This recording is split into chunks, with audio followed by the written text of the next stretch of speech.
Good afternoon. Welcome to the White House. It is a delight to be in your company and to have you here. I will confess that this is one of my favorite audiences in all of this initiative because I come from where you come from. Before I served in the White House, I did serve in state government, and I know the pressures and the opportunities that exist when you're closer to the people who get served. And the state government level, we have so many faith-based and community liaisons here from the state level. We'll hear from some of you and talk about a lot of you today. You have the opportunity and the privilege, of course, to serve the servants because you're the ones in states that share geographic space and mission interest with the nonprofits that are in your state. And that's what this initiative is all about. President Bush crafted this initiative as a determined attack on need. This was our way to say, how can government form partnerships with every willing partner, whether they're faith-based or secular, large or small? And that's who's represented here today. And so it's going to be a delight to trade ideas with you, to share some of the progress that's been achieved over the past number of years thanks to your good efforts, and to talk about what next steps look like. You know, how can we take the initiative up and out to even broader scale? And the punchline to today's conversation is the only way to do that is local, is in your communities. And so that's our conversation today. If you were looking for something else, I don't know what to tell you. Hopefully you'll stick with us too and listen in. But we have intentionally a room with enough chairs to get a wide set of leaders. So you represent a lot of geography, multiple states. You represent a lot of different interests. We have researchers. We have government officials. We have practitioners. But it's small enough that we can talk.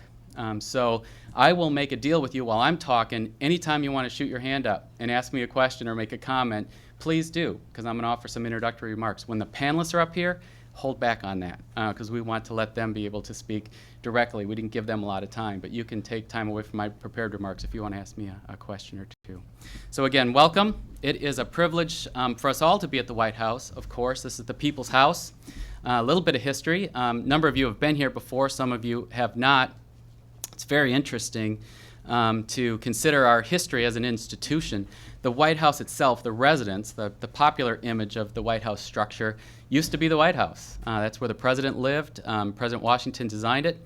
L'Enfant, who designed the city, first designed a mansion. President Washington fired him and said, no, this is going to be an accessible place. This is going to be the people's house. The doors are going to be open.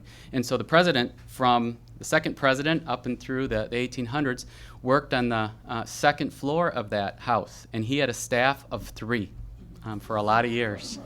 And so if the president wanted to hire more staff, as he did, to be messengers and that sort of thing, he would typically hire a family member, and he would pay out of his own pocket. It was a pretty small institution.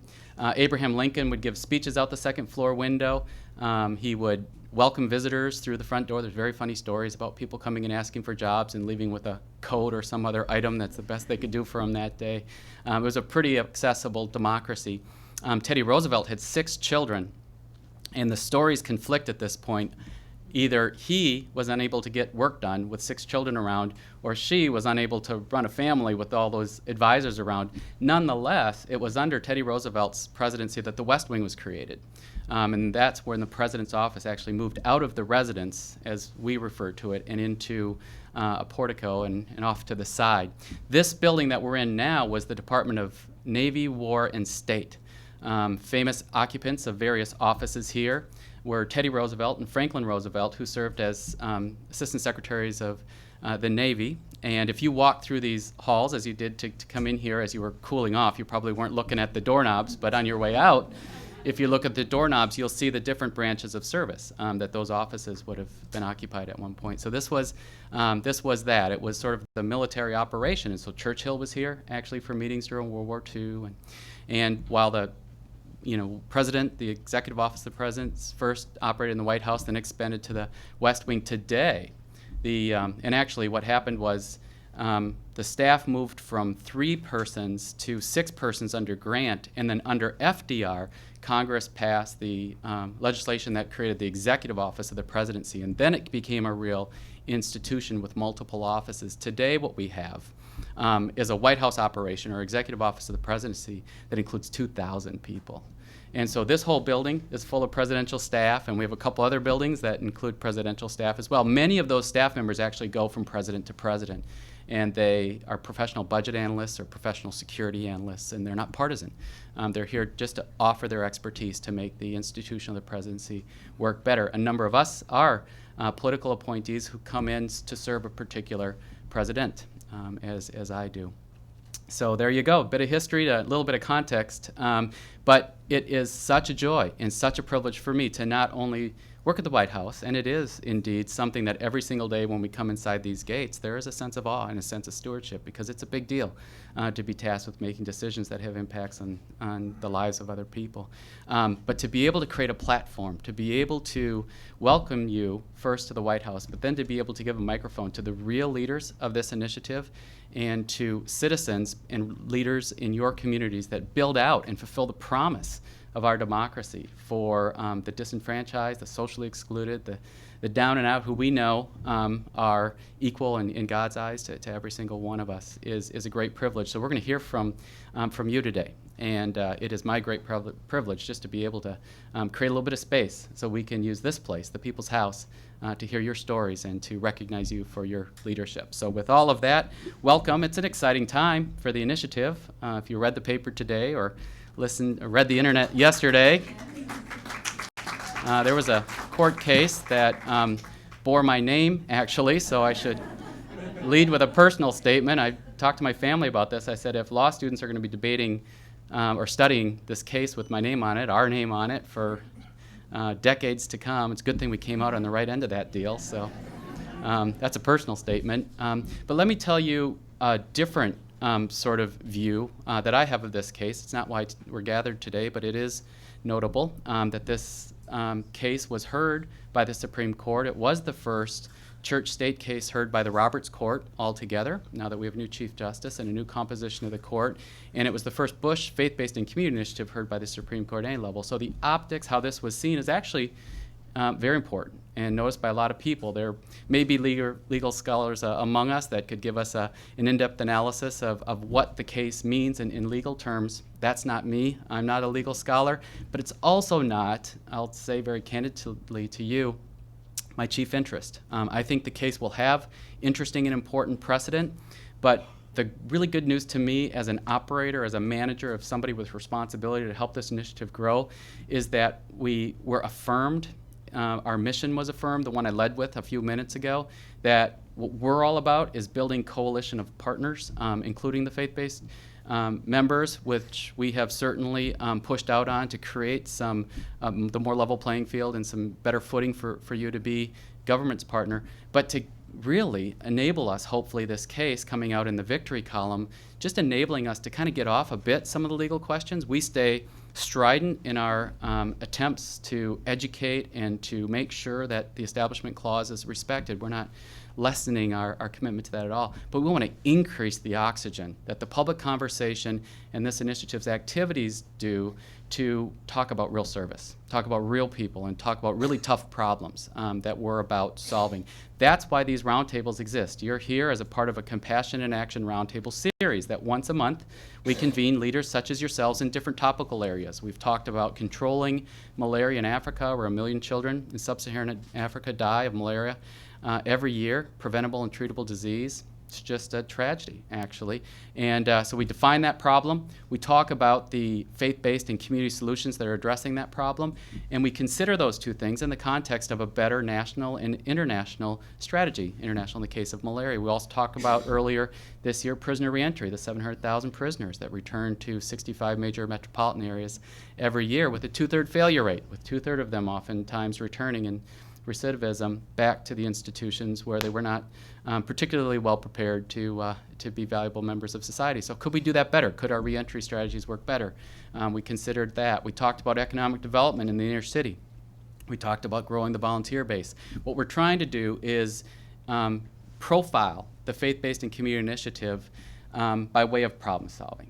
So not talking about a centralized strategy, not talking about a church-state debate, those questions are not unimportant. They'll continue to be a part of our dialogue. But by increasing the oxygen on services, what I mean is we want to point to real problems, and we want to lift up the real problem solvers. And then we want to ask the question, how can government serve them, you, better? That's why we're here. Today what we're considering is what form that's taking in states and localities. And then the question we'll be considering throughout this conversation is, what does growth look like? What does sustainability look like? What does multiplication and leverage look like? Well, a lot of it looks like information sharing, as we'll do today, networking, which hopefully will follow today, and a smarter national conversation and state-based conversation, which we're committed to helping you do. So with that, I'll turn your attention to the slides behind me, and I'm going to give you a couple of pictures on the form that this initiative has taken in states and localities. I need to ask for some technical assistance. Am I supposed to operate this? Okay. And right means go? Okay.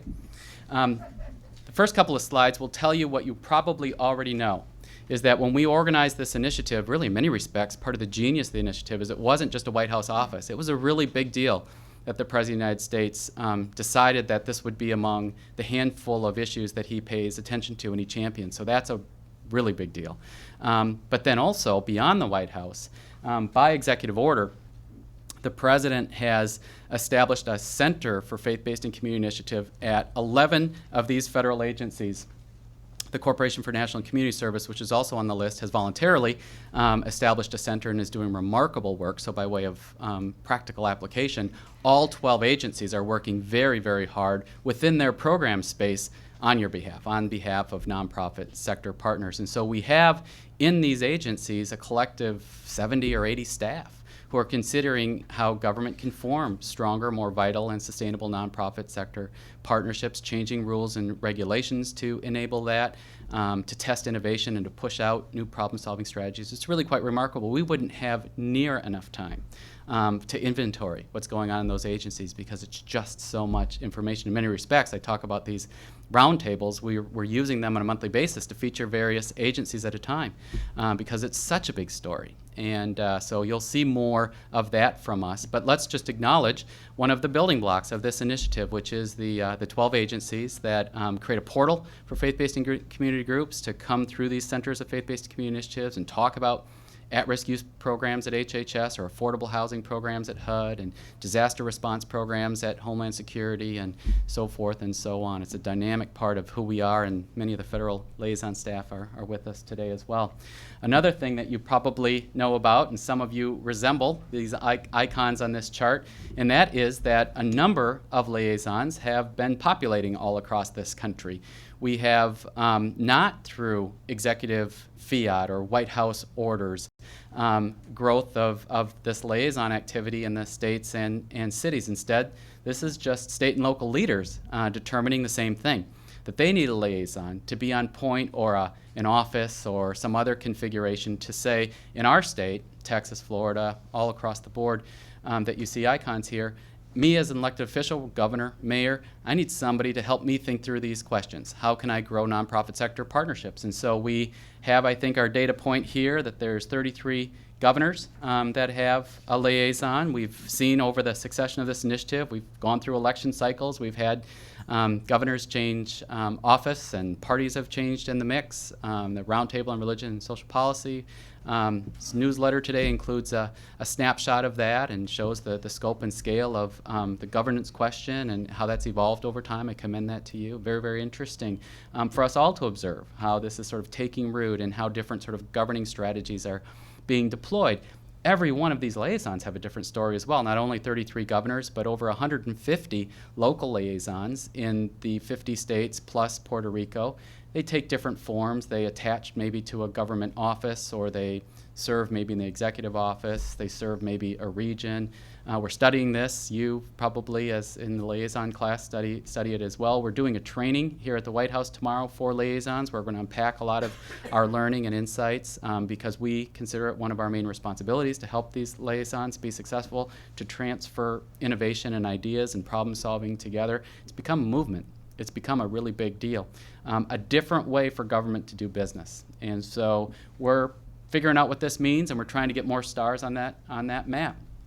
However, as effective and big as it is that we have 12 agencies that now are populated with centers and liaisons, and it's happening at the state level too, it isn't the end of the game. That isn't the end of the story. That's a new platform. You have new leadership in place to help states and communities more innovatively consider what problem solving looks like for them. So another way of saying it is, it wasn't our goal just to get a bunch of liaisons in place, much like we put them in place today, but to start there, because leadership matters, and getting smart, able, energetic people that can build relationships inside government and outside would be critical to our success. But the question becomes, what do we want to do?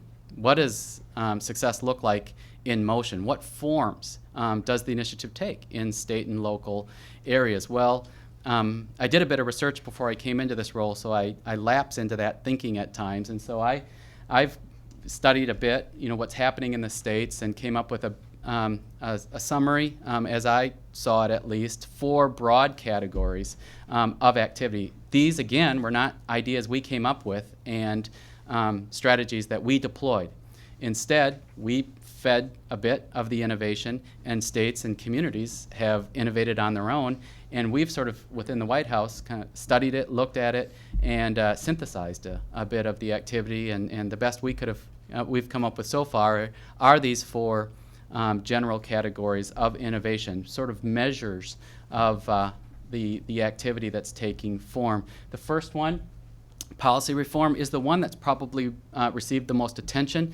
Charitable choice, which is originally part of the welfare law and has since been applied to other government programs, is a policy reform. It's more of a equal treatment sort of strategy for faith-based organizations, yet protecting religious liberty by individuals. That's a type of policy reform that exists in all 50 states de facto because they're part of federal programs that are administered in all the states through block grants. I think the liaisons themselves is a key policy reform strategy, because that's a lot of what they do. They work within their agencies and partnerships within government to be able to say, how do we do this better? How do we create a better environment for our government to enhance our nonprofit sector relationships? Again, time would prohibit us from walking through a full inventory of what that looks like. But within 12 agencies, I can tell you it's a big deal. And we don't know fully what's happening in the states and cities, but we know that's an expanding story as well. And so a lot of our conversation tomorrow is not going to be one direction, but two direction. We're going to be listening to liaisons and finding out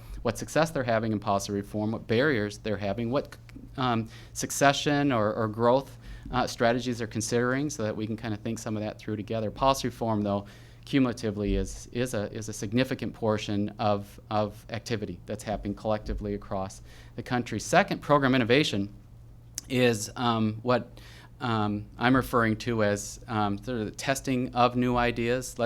Much like our roundtable themes, prisoner reentry, disaster response, foster care there's a number of key program areas that are just a big headache and a big burden for your public officials, and a big problem and a big source of distress for your neighbors. And so some of these leading themes, we're trying to attach some new strategies and solutions. I'll show you some pictures of some of the innovation that we have tested and put out there. Again, states and communities are innovating on their own, but these are new ways to spend public resources to operate in a new and a more dynamic way. So there's a lot of policies that are created and programs that are being developed to create new approaches to social services and to human services more broadly.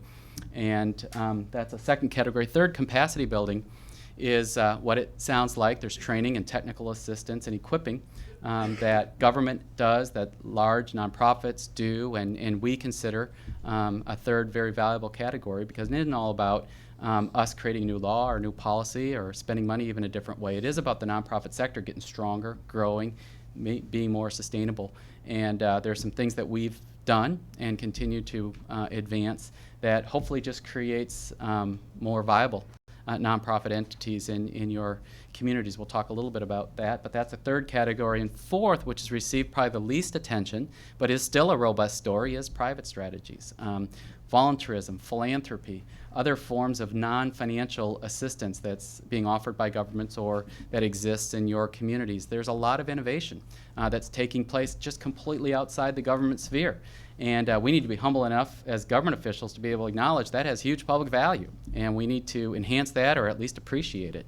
And indeed, in our office, we need to understand it and interpret it a bit. So as a summary statement here, what I see is a lot of activity in these 4 columns, and I see some states at a glance particularly good at 1 or 2 of these, other states particularly good at 1 or another of those, various strategies. And that's a good thing. It's not our contention that you need to do all 4 and do it in equal measure. You need to respond to the needs of your state, and you need to follow the contours of your political leadership, what your governor wants to do, and what your strengths and capabilities are. So I'm not going to take this slide beyond recognizing the fact that we're sort of moving from a governance question, an organization question, to an application question. Now this thing is out there. Now this thing is taking multiple forms, and roughly speaking, they look like those 4 broad categories. We have then to add some value on our own, hopefully, to state and local action. A couple of slides here that'll depict contributions that we have made. We have depicted on this slide both the White House conferences on faith-based and community initiatives that maybe you've participated in, and we continue to offer. These are larger style conferences that demystify the federal grant-making process, provide some of this capacity building training that I referred to, nonprofit sector equipping. We have had about 30 of these conferences. We've trained about 30,000 individuals, nonprofit leaders, and state and local officials at these conferences. It's been a critical contribution, we think, to the work. Our agencies, so you've probably heard about those. You may not have heard as much about the agency training. We've trained even more people through our federal agencies. I think somewhere in the neighborhood of 70,000 or so nonprofit leaders have been trained by our various of the 12 agencies that provide regional workshop training or grant writing training or program training. HUD does a remarkable job on grant writing. Department of Education, for example, trains on one of their particular programs, Supplemental Education Services, to create space for nonprofits to offer tutoring to at-risk youth. So there's a wide array of these training services, but the picture is meant to illustrate that we're working hard at coverage and showing that, I think, do you see a state that doesn't have an icon on it? There should be training happening in all 50 states. And this doesn't count the states that offer their own training. Much of you do, of course. And so we've covered coast to coast, and that's our starting point. Now we're going to deepen and continue to expand because it's a smart way for us to do business, to offer training to build the nonprofit sector capabilities. The president's been pretty active. You've seen him in news coverage, and I think that it is not to be understated that when a president of the United States boards Air Force One, flies to your community, and the motorcade doesn't go to the convention center where he gives an economic speech. Nothing wrong with that. That's an important part of his leadership. But instead pulls up to an inner city faith-based organization or nonprofit and puts his arm around that nonprofit leader, oftentimes a grassroots leader, and says, you have public value. As President of the United States, I just want to thank you for what you do. That is enormous. That changes culture. There have been so many nonprofit leaders, particularly faith-based leaders, that have come up to me and thanked me on behalf of the president and said, I used to be ignored and underappreciated. Now I'm understood and oftentimes appreciated because there's a new national conversation. There's a new language even for this work. Faith-based charities, for example, is oftentimes inserted to the conversation, whether it's a grant program or some other convening. It is hard to overstate political leadership when the President of the United States says something and goes someplace. It's just covered. And so when he has made these visits, and you can't read that, sorry about that, but the intent was to show you that his visits have been many and they've taken multiple forms. And if any of you have sort of ever been around the process or been around people who have been around the process of scheduling a president, getting a visit is a big deal. Getting that many visits is stunning.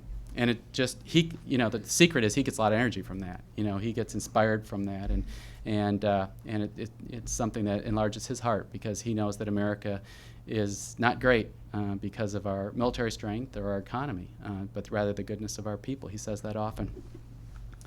I'm going to actually buzz through these because the more important speakers are next. But Compassion Capital Fund, which is a signature of our initiative, is another capacity building endeavor. Does anyone in the room know how many Compassion Capital Fund grants we have issued? Or subgrants? I don't know the data, that's why I'm asking. A lot, a lot. Over 1,000? Yeah, and so, yes? Okay, so we have intermediaries, which are our main grantee, and through their sub-granting process, we've passed dollars to over 4,000 grassroots nonprofits and provided training to that number or more, right? So it's fair to assume that those sub-grantees represent each of the states as well. There's a companion project, which is newer, a variation on the theme of CCF, and that's Communities Empowering Youth. It's an initiative that's a signature of the First Lady's office. She cares so much about at-risk boys in particular that are subject to gang violence and who've often been neglected, or too often been neglected in society. And so we've designed a grant program to operate within the CCF context to help those groups that help at-risk youth, in particular boys. And on the theme of at-risk youth, we've done so much.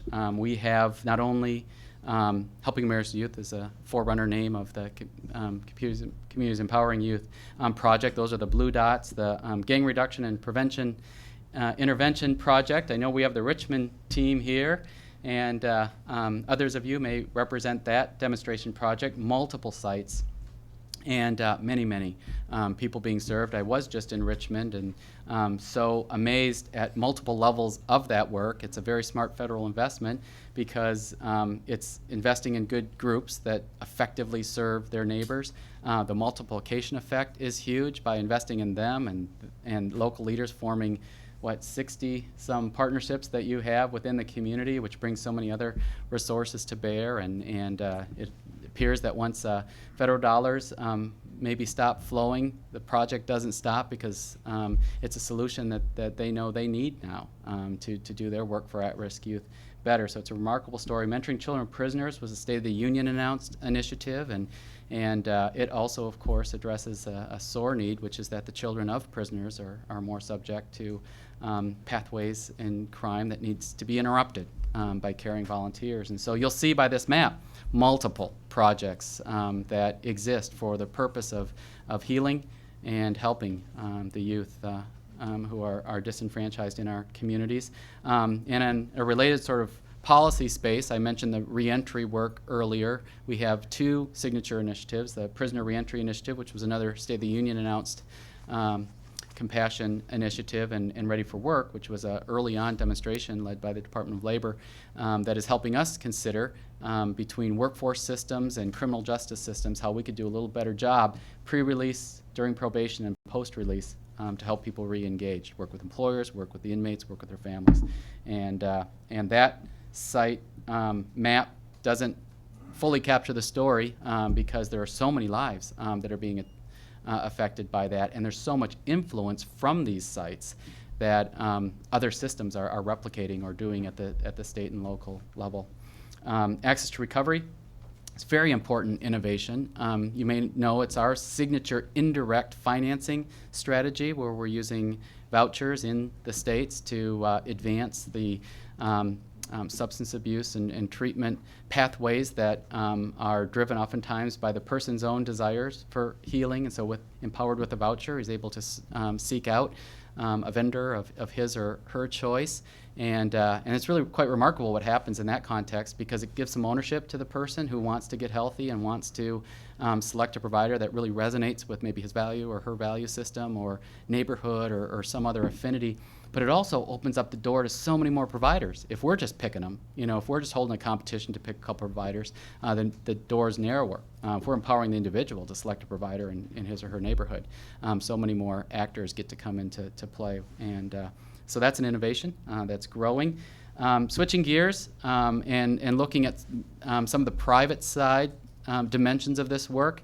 USA Freedom Corps is representatives of the office here today, and Corporation for National and Community Service, which is represented here today, are partners for us in the compassion agenda at the federal government level. Those offices advance the volunteer revolution. 60 million Americans volunteer, over 20% of us. More need to, and so we issue a call to service, we get them engaged, but it's not just about calling people into action, it's equipping them and partnering them. So what if we're able to mobilize volunteers in a smart way connected to strategies that multiply the efforts of what you're doing and other program innovation strategies that we're talking about. So can we be intentional about making some connections and equipping people purposefully to offer at their highest level what they have to offer and connecting them to innovations that are making a difference? That's what we're considering, strategies like that. So the Freedom Core Corporation agenda works very much in tandem with the Faith-Based and Community Initiative.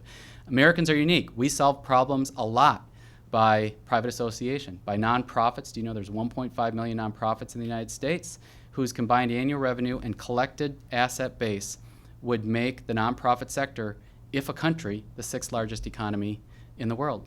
That's a really big deal. And so government needs the nonprofit sector to solve problems and to reach further into neighborhoods, and nonprofits need good volunteers. And so we're trying to design some strategies to make that work better. This is a picture of some of the initiatives, actually just a representative sample that the federal government administers. We have great data, trend data on volunteerism in your states. We won't take the time to walk through some of those numbers today, but you should know them. And so talk to us about that. Ask us. The corporation's website has that data. But it's good for you to know, and it's good for you to design strategies yourself on how to grow that number and then to make better connections and partnerships. And for you that represent Faith-Based and Community Initiative offices, of course, it's natural for you to reach out locally to the same, to the volunteerism shop, the state commission, and other forms of volunteer management structures that exist in your state. We promote that aggressively. SCORE is a representative program that I want to share with you that utilizes volunteers. You may be familiar with the SCORE program, which the Small Business Administration, one of our federal agencies that holds a center, does much to advance and resource. But SCORE is retired executives who live in your states that provide business expertise to, oftentimes in a voluntary context, to nonprofits. And so it's a capacity building strategy, it's a volunteerism strategy, it's a very smart governing strategy because it's one of the more effective ways that we can provide tailored training on how to write a business plan, how to build a board of directors or recruit volunteers or whatever your particular needs might be. We have some upcoming events, I went way too long here, that I just wanted to draw your attention to. You can read that for yourself. We have regional trainings. We'll have several White House conferences this year that is both offering our standard fare of training plus a more strategic linkage to the priorities of your governor and your state. We kicked off this new methodology in Arizona, and it was quite successful. We hoped we'd get a good number of people. We ended up with 1,300, Jana, or 1,300 plus, and hopefully the governor was encouraged. We were sure encouraged, and hope that that's not a destination. Hope that these conferences become catalysts or process points for us to engage on an ongoing basis in a smarter relationship between Washington and state capitals, who then can have a more dynamic conversation with you as well. So that's it for me. What I'd like to do is invite the first panel to join me up here, and thank you again for being with us. Are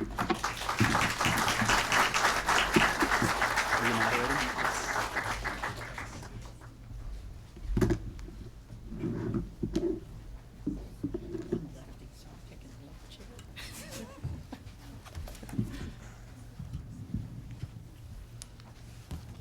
All right. All right, well, it's great to be here. My name is Chris Bugby, and I'm with the One Star Foundation in Texas. I look around and see a lot of familiar faces, and just seeing the slides as Jay was talking with all the stars, all the activity that's going on is really energizing. You know, I mean, we go out, it's fun to be speaking to a group like this that really understands the initiative and the work that we're doing. You know, a lot of times you spend your speeches explaining the need for the initiative. And so here it's exciting to be able to see the fruits of that work on the slides and to hear people talking about it. So just a little bit about me. I, as I said, work for the One Star Foundation. I actually was up in D.C. before that worked at the Center for Faith-Based and Community Initiative at HHS, which is one of those 12 centers. Worked at the White House Office of Faith-Based and Community Initiatives, so it's fun to see people here. And then also at the Department of Labor. So really a federal background, but all connected to the local level. Then made it back to Texas to One Star, which houses the governor's Faith-Based and Community Initiative. Talk a little bit about One Star real quick, and then I'll introduce our panelists and let them talk. One Star, really, it was a state agency on volunteerism and community service. It was really focused on administering the AmeriCorps program. As some of you probably know, the Faith-Based and Community Initiative has its roots when Governor Bush at the time had this vision for the initiative. When Governor Perry took over, when President Bush was elected, he really felt like this volunteerism office was kind of buried within a state agency, within the state structure, and felt like pulling it out, giving it a nonprofit, or making it nonprofit and allowing it really to see eye to eye with the people that it's trying to help would really give it a stronger footing. So he did that. We're a nonprofit 501c3. We have the Faith-Based and Community Initiative, which was started there in 2004.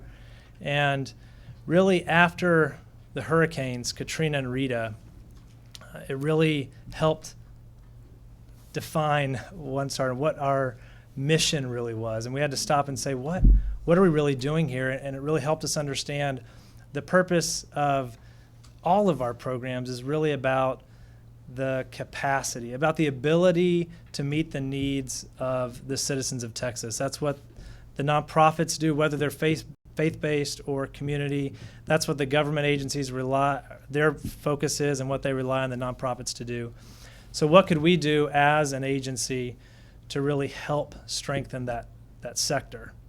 So every program that we have is we consider a pathway to capacity, whether it's AmeriCorps, whether it's capacity building, training, technical assistance, our public affairs shop. We ask the questions, how does this build the capacity of the sector? If it's policy reform, program innovation, how does this ultimately strengthen the sector? Our goal, our vision is that Texas would have the capacity to serve as strong as our capacity to respond would be as strong as our compassion to serve. And that really came out of that response. We had a ton of people, a ton of nonprofits and faith-based organizations that wanted to help in response to Katrina and Rita, but didn't know where to go. I mean, where to turn? Were they connected? I mean, they didn't know their local emergency management folks, and they had beds, they had cots, they had food, but they didn't have those connections. And so we see that as our mission, not just in times of disaster, but really to help them get their job done every day. So the program that you see in your materials from One Star, we had a Compassion Capital Fund grant. So we were one of the stars that was up on the screen. We were an intermediary, did training and technical assistance, and had sub-awards. And really that helped us in that process of finding our mission. And we've gone since from that point and said, well, how can the state buy into this capacity building approach? We went to the governor's office and said, we really need you to focus on capacity building. So he gave us some money out of the Wagner-Pizer workforce development funds for capacity building. We relate that. The program gives a priority to organizations that provide workforce development and really focus on connecting them to the workforce. But his office and the Texas Workforce Commission, which is the state agency that administers the Wagner-Pizer funds, really saw the need and the value for capacity building. We've gone to the legislature with the same message when the state liaisons met in last December. I was very optimistic and hopeful. We had a bill in the state legislature that would really create a structure similar to what we have here at the federal level, with liaisons in each of the agencies, kind of more of a formal structure, and that's that transition planning that Jay was talking about. We know we have our governor until 2010, but we don't know what will happen after that point. So just having a foundation kind of in statute made us all feel more comfortable. Well, The Texas legislature only meets for 140 days every 2 years. Our bill passed the House unanimously, so there really isn't a lack of support for the concept. It was just a matter of timing. It wasn't heard in the Senate, so we didn't get that bill. Part of it was to create a state compassion capital fund, just to continue that focus on the need for capacity. So it's exciting stuff. I know any of you could probably be up here sharing stories. We have three different, two states and one organization that's here to talk about some of the work that's going on at the state level. You have their bios in your material, so I'm not going to read you everything because they're very accomplished. So I'll start with Suzanne Yak, who's here from the Florida Faith-Based and Community-Based Advisory Council, which is a part of the Volunteer Florida Foundation. She's the director of that advisory council, which is really the lead organization for the state's faith-based and community initiative. She herself delivers TA, a lot of the technical assistance and outreach to faith-based organizations. She's going to talk about some of the innovative programs that they have in Florida, really around disaster and disaster recovery. Thank you. Is this mic on? Can you hear me okay? Okay, great. Thank you very much, Chris. It's really a privilege to be here with everybody and to see a lot of familiar faces, and I look forward to meeting people I haven't met yet. Thank you very much, Jay, for inviting us and pulling this together. We have 7 minutes each, so enough thank yous. What I wanted to talk about today is a program that we are doing at the Volunteer Florida Foundation. The foundation is essentially where the faith-based initiative is housed. And like Chris and the One Star Foundation, we worked very hard to put our foundation in statute. We are permanent in statute. We are a 501c3. And also our faith-based initiative is now in statute, so we're proud of that, and that just recently happened. However, we are going through a transition. We have a new governor, and this may or may not be exactly where he lives, and we're just trying to warm up to his own goals and initiatives and help him further those as it relates to service to the people who need it the most. One of the things that we were fortunate to do in Florida was to have a bill pass after several hurricanes, 7 hurricanes to be exact. And it was called the My Safe Florida Home Program, and it's administered out of the Department of Financial Services, and a lot of it is described in this handout. If you pull it out, you can sort of follow along. Because I'm going to jump quickly into our section of it. It's a $250 million program in general. Most of the money is going to directly to grants to homeowners who want to strengthen their homes. And by that I mean putting shutters and hurricane doors and hurricane garage doors, or shuttering the garage doors, strengthening the gable ends, and also securing the roofs, maybe nailing down the roof a little bit better. But $40 million of it has been set aside for low-income homeowners. And it has been sent over to Volunteer Florida Foundation to administer, and we are subgranting it out to several nonprofits and faith-based groups around the state to strengthen the homes of homeowners who are in, we have no water here, right?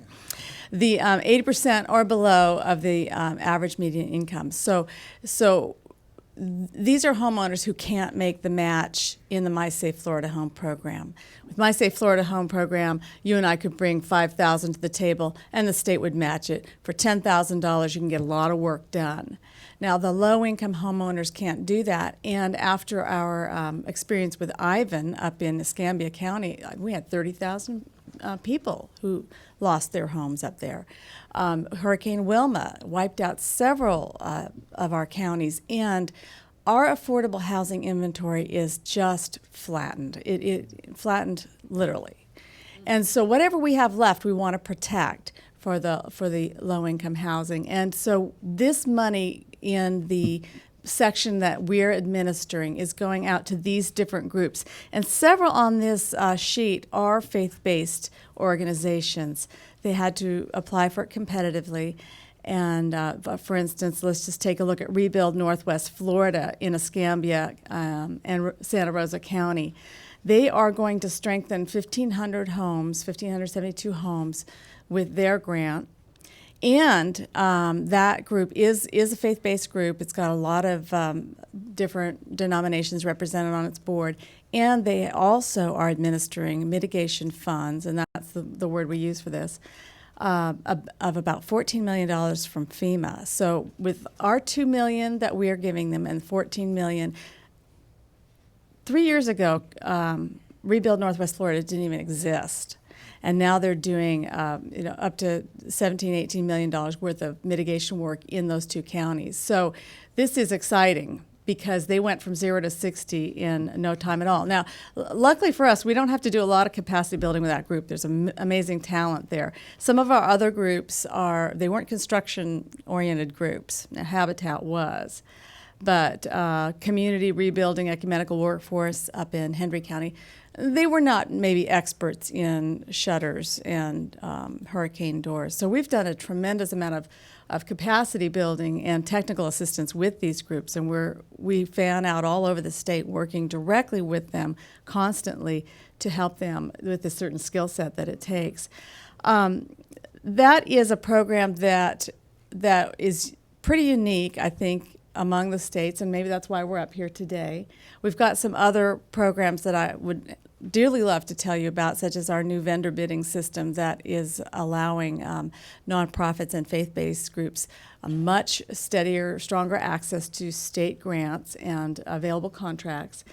And if you're interested in knowing how that works, we've worked on that at a policy level for a long time, and finally we rolled that out. In fact, the second $20 million that we had to subgrant out was the first grant that was input into that vendor bidding system. So it is now up and live. If you're interested in hearing more about how that works, please see me. I did bring some handouts on that. And that's basically a state grant.gov. That's like the state's grants.gov, yeah. That's great. All right. Yay. It's a lot of exciting stuff. Okay, we'll move over to Andrea Phillips. I want to have some time for questions. Andrea is Executive Vice President of SeedCo. It's a national organization that partners with faith-based and community organizations and other local agencies to create economic opportunities for disadvantaged job seekers, workers, and neighborhood entrepreneurs. So basically, they run, this is the coolest thing I saw, that they run the one-stop center in Manhattan, which must be quite an undertaking. So, and looking to move to Memphis. So, we've already moved to Memphis. Andrea, thank you. Thank you. For me also, it's really a pleasure to be here. SeedCo has a long history of working with faith and community-based organizations, and so we're very happy to be invited anywhere to talk about the work that we do, not least the White House, which was quite a thrill for my kids this morning when I left. So if you have a note paper, you could give me make me very popular back at home tonight. Anyway, what I want to talk about today is about something we call Earn Fair. And what it really is about is how we work with faith and community-based organizations to partner with local government around delivering workforce services. And we've been doing this for about 10 years now. And what I will be able to tell you about is some of the outcomes that we're very proud of. And as Chris mentioned, some of our plans for the future, how we're moving to other locations. Primarily, we've been doing this work to date in New York City, which, as you also correctly point out, is probably one of the more complicated localities to work in. But we're happy to be there. So where I want to start with is, why would we have gone about this idea? And some of this is what we all know because we're all sitting in this room, is why work with faith and community-based organizations to deliver, in particular, workforce services. And again, this is what we all agree on, but when we think about it, we think about their cultural competence, that they really understand the communities that they're located in. They know the needs, the very particular needs. When we work in Manhattan, the Dominican community that lives in Upper Manhattan is very different than the primarily Puerto Rican community that lives in Brooklyn. You need to understand those differences, and the way to do that, we really believe, is by being from that community. In addition to really understanding those needs, they also bring a range of other services. When you think about workforce development, it's not just about placing someone in a job. It's not just about skills training. It's oftentimes about the other barriers that people face. It's about access to affordable childcare, and that's safe. It's about oftentimes domestic violence issues, housing issues. When you partner with organizations that are in these communities, what we've found is they oftentimes offer those services as well. And if they don't offer it, they know another organization that does. So that in effect, what you're able to do is get much more for the resources that you have and leverage all those other important resources that are in the community. So given those strengths that community and faith-based organizations bring to workforce development, why isn't this obvious that that's what they're doing a lot of? The reason is that the face of workforce development nationally and locally has really changed over the last 10 years. Some of that has to do with welfare reform. Some of it has to do with the institution of the Workforce Investment Act. And in effect, what it's really meant is that states and localities are focusing much more on contracting with large-scale providers who can take on performance-based contracts and the challenges associated with those. And there's very good reasons that state and local government are doing that. The problem is that community and faith-based organizations can't operate in that environment. They don't have the capacity to take on financial risk or the cash flow risk associated with performance-based contracts. And said most simply, a performance-based contract means you do the work now and you get paid later, right? So that means you don't have the money necessarily to operate. For a faith or community-based organization, for the most part, they lack the capital to be able to operate in that environment. The other issue has to do with infrastructure. Again, to operate at the scale that state and local governments want to operate at or need to operate at, you need to be able to serve oftentimes a citywide audience. Again, by definition, most faith and community-based organizations target their neighborhood, their community. And in workforce development, you also need to forge regional partnerships with educational institutions, with employers, and those entities don't want to talk to someone from one neighborhood. What they want to do is talk to someone who can represent the region, the city. So what SEEDCO did in response to these sort of opportunities and challenges was essentially create a hub and spoke partnership that we call Earn Fair. And what we've been able to do is enable the community-based organizations and faith-based organizations to really do what they do best, which is providing those frontline direct services. It's about intake, it's about assessment, it's about the soft skills training, it's about case management, it's about retention and post-placement services. All of those very, very critical wraparound services that we know those organizations can provide very well. What SEEDCO then does is, in some sense, the less interesting work, right? So what we do is we raise the money, we do all the contract management, we do the financial management, including the cash flow and risk management. We do the partnership building with the regional entities. What we can do, because we've knitted together this citywide network, is go and forge a relationship with a citywide employer and say, hey, we can meet your employment needs. We can provide you the workers that you need. And so by uniting the voices of all these organizations, we're much smaller. We've also been able to use that voice with other regional institutions like universities and community colleges. So that's really what the overall model is. In terms of outcomes, we're very proud of where we've gotten to after 10 years. At this point, we're placing around 5,000 people a year in jobs. Our average starting wage is above $9.50 an hour. Perhaps the statistic we're most proud of is, of all the folks providing workforce services in New York City, we have the lowest public assistance recidivism rate. And that's very, very important, I think, and perhaps the best measure of job retention. What we've been able to add to this network of community organizations over the last 3 years is also linking to the one-stop system, and these are WIA-funded services. And so excuse me, you're right, we need water. As Chris pointed out, around 3 years ago, we started operating the Upper Manhattan One Stop for New York City, which is one of the largest one stops in the country. We probably see about 5,000 people a week walk through our doors. It's pretty daunting. What we've done is something a little bit interesting. When the city contracted with us, the city agency that manages WIA funding, what they thought they were getting was SEEDCO as an organization. What they ended up getting was SEEDCO and our faith and community-based partners. And we have faith FBCO staff sitting at the One Stop. We also have our staff outstationed at our community partners. And then we also work with an even larger network of organizations that actually provide referrals into the One Stop to get placed into jobs. And what we do is we also then funnel money out to those organizations to support what they're doing. And I stress that because I think what's important here is that oftentimes folks think, oh, well, this is the mission of this organization, they should just do it. These organizations need resources too, and we always structure our programs to make sure they get the resources they need, as well as providing them the technical assistance they need to do what they do well.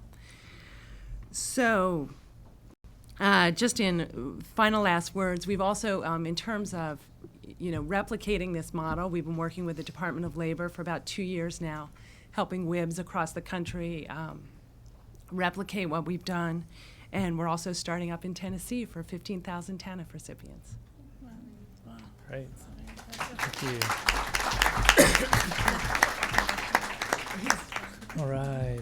And Nancy Pope, who is here with us from New Mexico. She already can't talk. You already had her. I'm just saying the trend here is not good. We're suffering from a little air conditioning. You must be practiced. Nancy was appointed by Governor Richardson in September 2005 as the director of his Office of Faith-Based and Community Initiatives. And those of you that are on her listserv know she's a great resource, even for states and communities outside of New Mexico. Just a couple of quick stats. One of the first things she did was create a 2-year plan for the office when she came in. She's conducted over 160 meetings across New Mexico, created a database of over 1,600 nonprofit organizations in the state, and held the first federal grant writing conference at the University of New Mexico, where 6 agencies and Jay came down and joined there. So it's exciting. And she's going to talk to us about the goal of ending hunger in New Mexico by 2010. Nancy, thank you. I really am afraid there's a trend about dry throat, so if I stop, you know why. Good afternoon, everyone. It's great to see some of you again. If you look around you and pick out 5 other people that are sitting around you, and then include yourself, and decide which one of you and the other 5 people around you would not be fed today, that's our situation in New Mexico. We had the USDA rating come out last fall, and I was in my 11th month of office, and we appeared the worst in the nation. And that means 1 in every 6 New Mexicans do not know where their next meal is coming from. That was devastating to myself and many people in New Mexico. That means 1 in every 4 children do not know where their next meal is coming from. And 1 in every 8 seniors do not know where their next meal is coming from.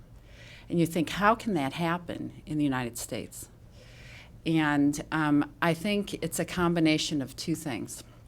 One is we have very high poverty in New Mexico. We're the 3rd or 4th worst in the nation. But we're also a very rural state. 32 of our 33 counties are rural. So what that means for a lot of New Mexicans is there's USDA food available, but I just did a calculation last week, and over $200 million in USDA food is left on the table from New Mexico because we cannot get the private funding to leverage those USDA dollars. We can't get the food to the people or the people to the food. We have one food outlet in every 486 square miles in New Mexico. So some people are traveling an hour and a half to buy an $8 gallon of milk. So it is just on every level the most devastating issue in New Mexico. And my office and others in the state are trying to tackle it through Governor Richardson, because it is the worst issue that we have to face in the state. And I think one of Jay's screens was so relevant to me because you talked about policy, programming, building capacity through public-private partnerships. And this 2010 Plan to End Hunger does all four of those strategies. We could not have gotten even to where we are in writing the 2010 plan to end hunger in New Mexico without private partnership. I have a marketing MBA from 20-some years ago. I never thought I would put it to use, and I finally put it to use in this job. So when USDA came out with the ranking of 16.8% food insecure, I said, what does that mean in human terms? And that's where we came out. 1 in every 6 New Mexicans don't know where their next meal is coming from. When you put it in those terms, the private sector gets it. And they have stepped up in New Mexico unbelievably. So the 2010 plan indicates, and I'm talking over this third sheet on the left side pocket for you. But when I presented the 5 overall goals after writing it to some of the private sector, they said that it's not possible that 1 in every 6 New Mexicans don't know where their next meal is coming from. How can we help? So they can help by the tune of $1.9 million to fulfill the goals of this plan. We need the private sector participation to leverage the USDA food and other HHS programs and all that. We need those people to step up to the plate to leverage those dollars. So we're working with private sector. We've already raised $900,000 for the 3-year plan. I think by mid-October we'll have the whole $1.9 million raised, which is incredible. And we're having an incredible amount of volunteers step up, not only in terms of their dollars, but their time and treasure. And we're seeing that in the first part of this program. I got funding from PNM Resources Foundation, which is our big utility company in New Mexico, for $66,300 at the end of April. And that kicked off 3 pilot sites for us this summer that started on June 3rd. So between the end of April and June 3rd, I didn't have a lot of time, but I had thought about it ahead of time. So we picked 2 of the 3 sites are 100% free and reduced breakfast and lunch during the school year, so 100% poverty level. The 3rd site is 79%. We picked the sites. I'll give you an example of one of them. It is in Rio Doso Downs, which is in southeast New Mexico, up in the mountains. And we had a community meeting down there when we thought we would kick this off. And we got the mayor involved, and the Lions Club, and the Walmart gave us potting soil and plants and wheelbarrows. And PNM Resources paid for the programming. So we bring 80 children in 5 days a week between 8 and 12:30, give them USDA free breakfast and lunch. PNM Resources pays for the programming, which is at $17,000 for the 9 weeks over the summer. And they also pay for backpacks that go home every Friday afternoon with each child filled with food. We're finding that's a program that's existed for 5 years, and we really need private sector participation to pay for that. But we heard so many stories from school teachers that on Monday mornings the kids were passing out when they came to school because they had no food over the weekend. And we also discovered that the kids were not just eating the food themselves, they were feeding their parents and grandparents with that food. So some of the kids take home multiple backpacks of food. And we're doing that part of the summer pilot program too. And so we need those private dollars to capitalize on the free USDA breakfast and lunch. The other really cool part of this program is in Rio Doso Downs, it's at the First Baptist Church. We needed that site because we didn't have transportation money. I didn't think that far ahead. And so we needed a central location that the kids could walk to. And so they're walking to these sites for the most part. And we have 20 senior citizen volunteers from the Senior Citizen Center just a mile down the road. And they're coming and planting community gardens with these kids. And the kids are learning about nutrition and getting their fingers and feet and everything else wet and dirty. And the really neat part of this, I thought, the programming people, the nonprofit that we've paid to do the programming, had to remove some rusty playground equipment from the First Baptist site in order to plant the gardens. And one was circular. It's the kind of equipment that you get on and jump around and go in circles and make yourself sick. Well, they removed that, and so there's a circle in the ground, and they've planted a pizza garden in that circle. So one piece of the pie is an onion, and then there's tomatoes, and then there's, of course, green chili from New Mexico, and it goes on and on. And the kids each decorated a brick as the dividers in that. And so, and it's the senior citizens that are helping them with those gardens all summer long. So they're on different rotations about watering and gardening, but the kids are just having a great time watering each other instead of the soil, and it's a great thing. But when Elizabeth asked me to speak today, she said, I know this is such a new program, and if you just talk about the private-public partnership, that's the big deal. And I said, well, we already have had success. We're feeding 600 kids that would not have been fed, and 40 senior citizens. So we've already had success. That's great. Thank you. Thank you. One of the things that strikes me just from the different presentations. Oh, we have water! Yay! Go, Jed, go. Savior, the hero. Save the day, Jed. Thanks. Okay, just one of the things that struck me was how everybody uses the outcomes or the numbers to describe your story, and it really is something that we found at One Star when we're dealing with legislators or state agencies. When you talk about 1 in 5, or you talk about the number of houses that are destroyed, or the number of people that you're serving, and we teach people this when we're doing grant writing in their needs statement, like use data. And Jay was saying, we have this data up here about volunteers and the number of volunteers in your state. I mean, as an initiative, we need to harness that, to really help these organizations tell their story, so that private corporations will hear it and legislators will hear it, and they're not just good people doing good work, but they're critical to the economy. They're critical to, they're saving lives in the work they do. So that, thanks for that. Maybe we have time for 1 or 2 questions? I know we're, okay. Questions, anyone? For anybody? Yes. Well, I'm still blubbering over the backpack, so pardon me. But the Seedco idea, what kind of jobs are these that you're sending people to, just for example? A range of positions, some entry-level administrative jobs, some we've funneled people into IT training and gotten people into IT jobs. We have a lot of service sector positions in New York City.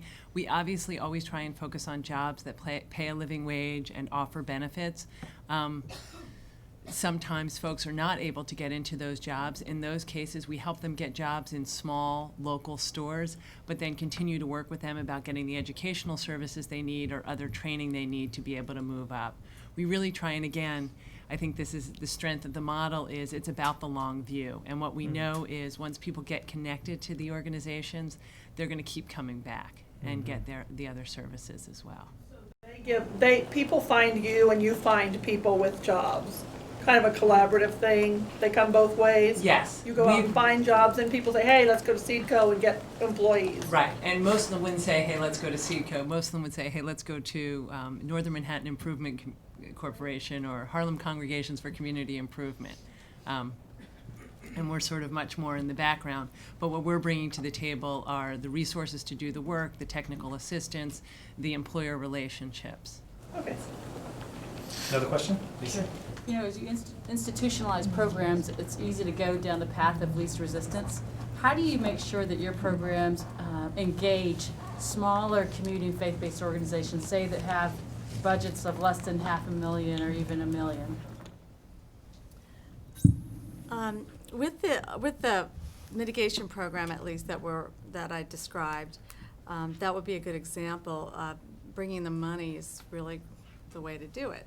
And the first one in the chart that I have here, Liberia Economic and Social Development Corp, serves a small part of Broward County, and it's a community-based organization. It has a very small budget, and so they're actually, you can see that they're not really doing that many homes. They're only doing 40 homes. You can see that they have 4 in progress and 1 completed. We're spending a lot of time doing capacity building with them because they don't even have a full-time bookkeeper. So we found a CPA in Broward County who was going to donate his time to helping them manage this grant from their end, because it's state funds. That's going to take a lot of time, and their bookkeeper's not equipped to do that. So some of these are mom and pops, and the way that we are helping empower them is to find volunteers in the community like the CPA, that we know who will come in and devote maybe 6 months to a year, and maybe that relationship will be permanent, or maybe that person will really take to this organization and bring his or her resources to bear just because of the emotional connection they make. And so it's using the connections that we have to find them really high-test volunteers to help leverage some of what they're going to do. Now they can come back and apply for that second 20 million if they're making good progress on this 40. We could do this again, and this just helps build their capacity. Money helps build their capacity. One of the things we're doing at One Star, approaching state agencies to help them feel more comfortable with the smaller grants, is talking about partnerships where we would offer TA or training for these small grassroots organizations. Just to assure them that they don't have anything to worry about, and kind of take that leap. What we also do is offer different levels of opportunity for partnership. So, for example, a very small organization may not be able to take on a large number of referrals to provide employment services. And so we might provide an opportunity for them to either work on a smaller scale, as you were saying, in Florida, or to take on a different role. So maybe just doing sort of a community outreach piece, or sort of a front-end piece of work which is appropriate for their organization.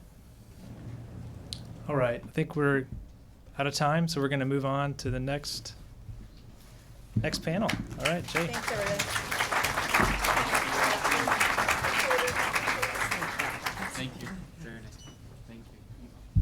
Thank you. Great job. I'm going to give this water to the highest bidder. Excellent. I would like to invite our next 2 speakers to join me, Byron Johnson and David Wright.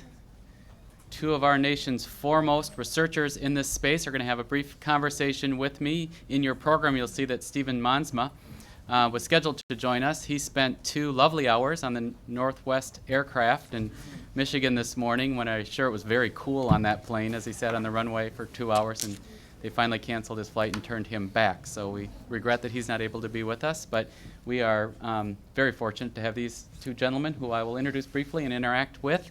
Carl Zinsmeister. Is he in the room, my friend? Would you mind joining me for one moment up here at the podium? Carl is the President's Domestic Policy Advisor.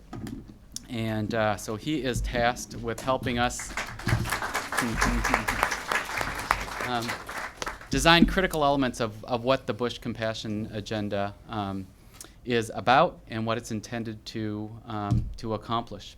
And so, Carl, we're going to have a researchers panel here where I'm going to ask these 2 gentlemen about their work and about the field, but you are also a researcher. Carl has been an editor and journalist and writer and researcher in this space as well, so he brings a great critical analytical ability to his job, as well as some imagination on how we can build this out. And I'd like to ask you the first question, if you don't mind, and that is the basic one.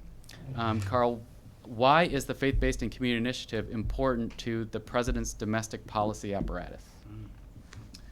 I want you to know Jay is totally putting me on the spot. I was trying to sneak into the back there, and that No good deed goes unpunished. I'm really here as a listener, not a talker, so I really don't want to say much. Other than to say how much I appreciate the work that you all do in this area.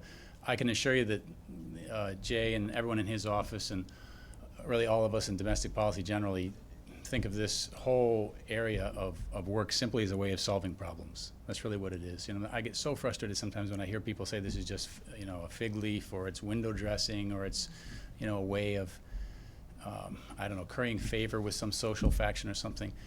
Our view is this is the best way to solve certain social problems. Not all social problems, but lots of social problems. And it just seems crazy not to recognize that and to pick up that wonderful tool lying there on the table. So I try to sneak into as many as I can of these and always learn a lot.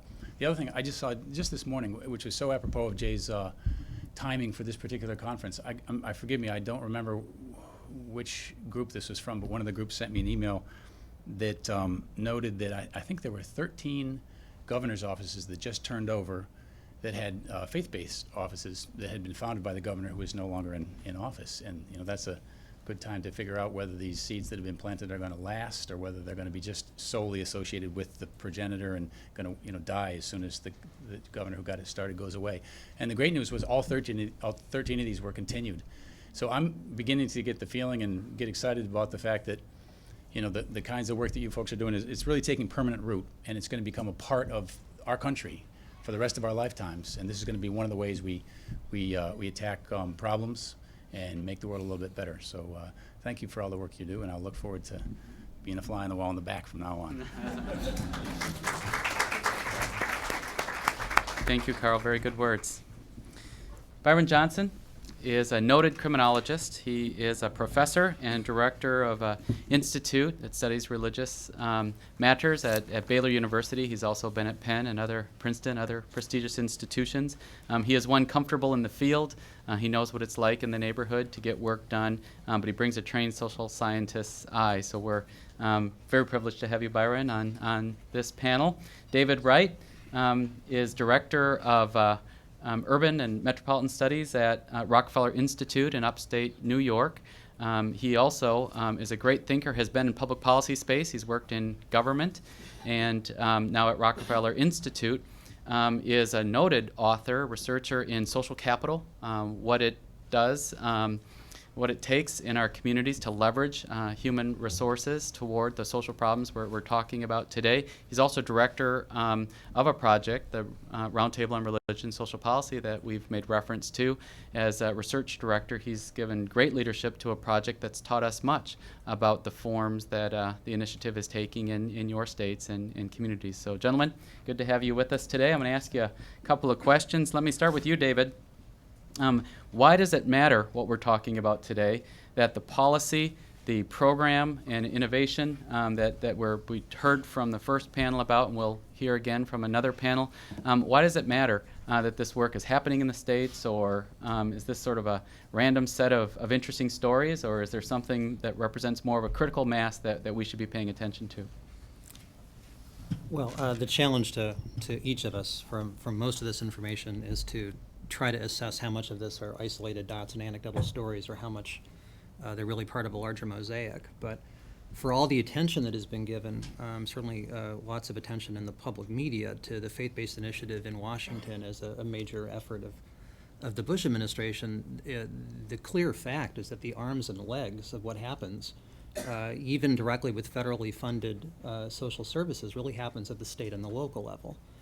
That is where the vast majority of social services are delivered, even those services that are financed federally. That's where contracts and grants for most social service work, most direct care for people in need happens. And I feel rather silly saying that to a room full of people who do this on a daily basis, but in direct answer to your question, that's why it matters most. For those of us who try to study this for a living, it matters a huge degree, because in the search for trying to improve the delivery of public services, one also always has to be open to the possibility of new partners and doing things in a different and more effective way.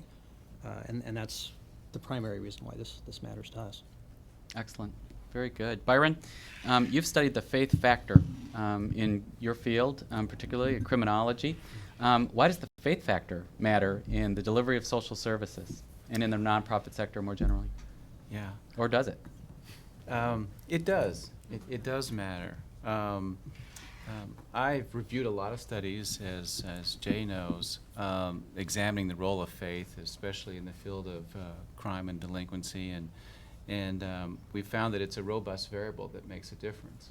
And in a field like criminology, what you're always trying to do is to see how we can improve, even if it's just a slight improvement over what we're already doing. And so a number of other people, too, have kind of joined in this chorus of trying to study whether faith makes a difference. And the neat thing is we've been able to demonstrate that it does make a difference in a lot of the research that we've done. The more difficult task is to try and study what people like you are doing and the others that we've already heard about today.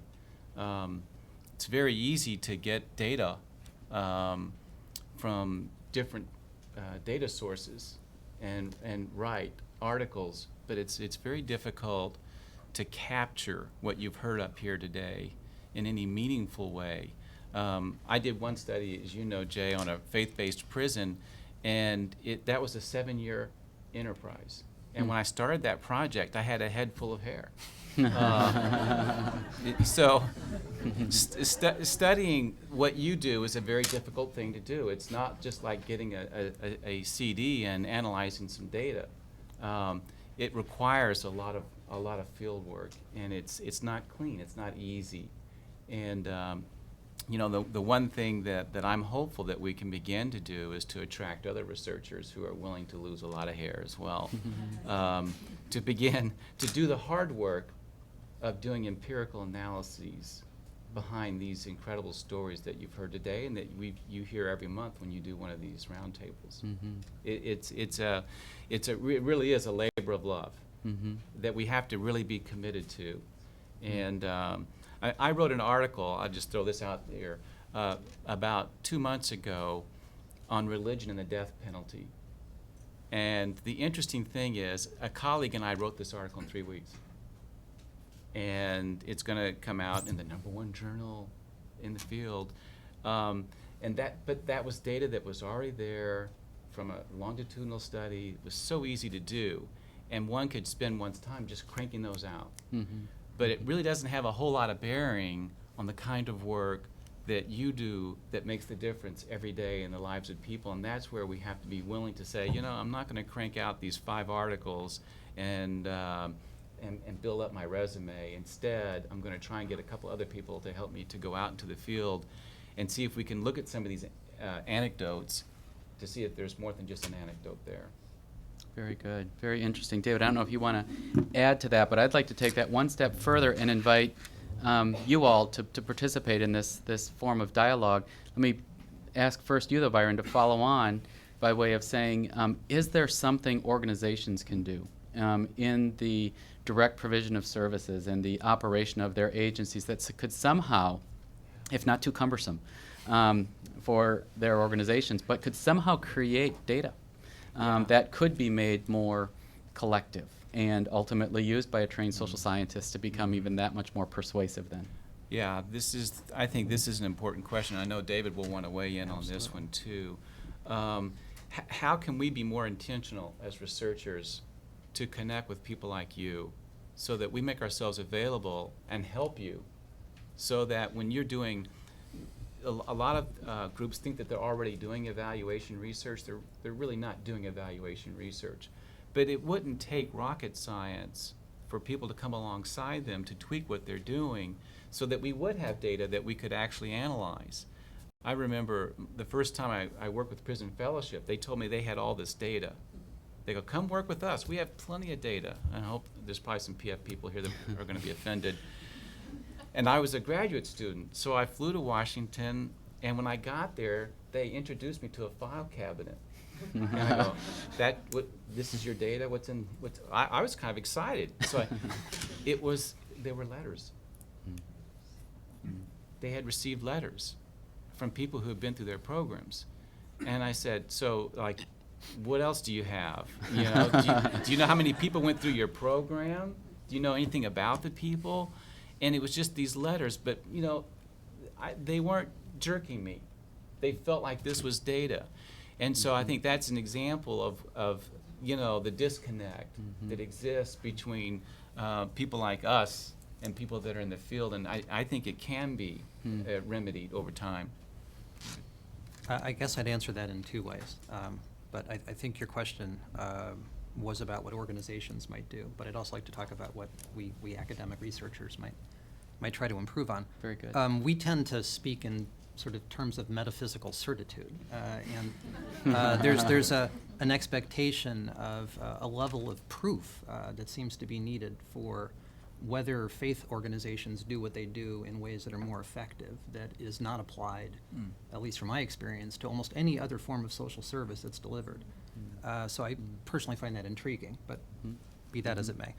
As far as what service organizations might do, I guess I would suggest two main things. Be as clear as you can be about what it is that you do and why. And you know that better than anyone else. So you need to know the design that you're intending to implement, how it's supposed to work, why B follows A and C follows B, and what you expect to happen, and do everything you can to measure each intermediate step and what's going to result. That would be the first thing. That sounds very mechanistic, but just try to think through in some sort of flow that would be understandable to not very smart academics of what you expect to happen. And the second thing I would say on that score is it gets back to anecdotes. And I wouldn't undercount anecdotes. They're real stories, and no one can tell your story better than you can tell your story. And in those stories, there is a power. It's testimony. And they can be moving in ways that academic research can never be. So in the best of all worlds, we'll be able to do both those things. But we won't get the academic research unless you all are real clear about what it is you're intending to do and how it's supposed to work, so that people like us can try to count it. Excellent. Very good words. I'd like to actually ask you a question now based on that. If anyone would like to offer a question or a comment, is this doable? Do you now keep data, or could you reorganize your operations to do so? Yes. Yeah, it's very intriguing to me. I work for the New Hampshire Division of Juvenile Justice, and we've just added a spiritual component to our youth risk assessment sheet when they come to our facility. So we've hired 2 part-time chaplains. We have 1 full-time chaplain on staff as well. And so when a kid comes to our facility or comes into our system, we fill out a youth assessment of them, which lists all different risk and protective factors, but one of those things is a spiritual assessment. We find out what their needs are, do they want some type of intervention, and so it's all voluntary in the sense, so that's how we're able to blur the lines there, so to speak. But I think what we'd like to know is what data we should be collecting so that we can provide good data for you to put the research together. That's really fantastic. An old mentor of mine, David Larson, a medical researcher, was influential in getting spiritual histories as a part of the physical and social histories of their patients in hospitals. And so I think what you're doing is absolutely, cutting edge. And we'd love to be able to share with you some markers that you could use. This would be very easy to do. That'd be great. Yeah, easy. So we'll talk afterward. Yes, one more. I'm sorry. What we found in Utah is that not all projects qualify, but some of them really do. And it's extremely important to know who your researchers are in the state. And then, for example, when we started working on chronic homelessness in a very serious way, we called at University of Utah, Bureau of Economic Humanities Research, what's more economic and more humanities than chronic homelessness, which costs communities huge amounts of money to ignore. And from the very beginning, they were brought into this big round table with faith-based and community people and providers and agencies, and invited to say, hey, well, wait a second, who can collect this kind of data, who can collect that, how can we get it all on the same computer database? And so that was extremely useful.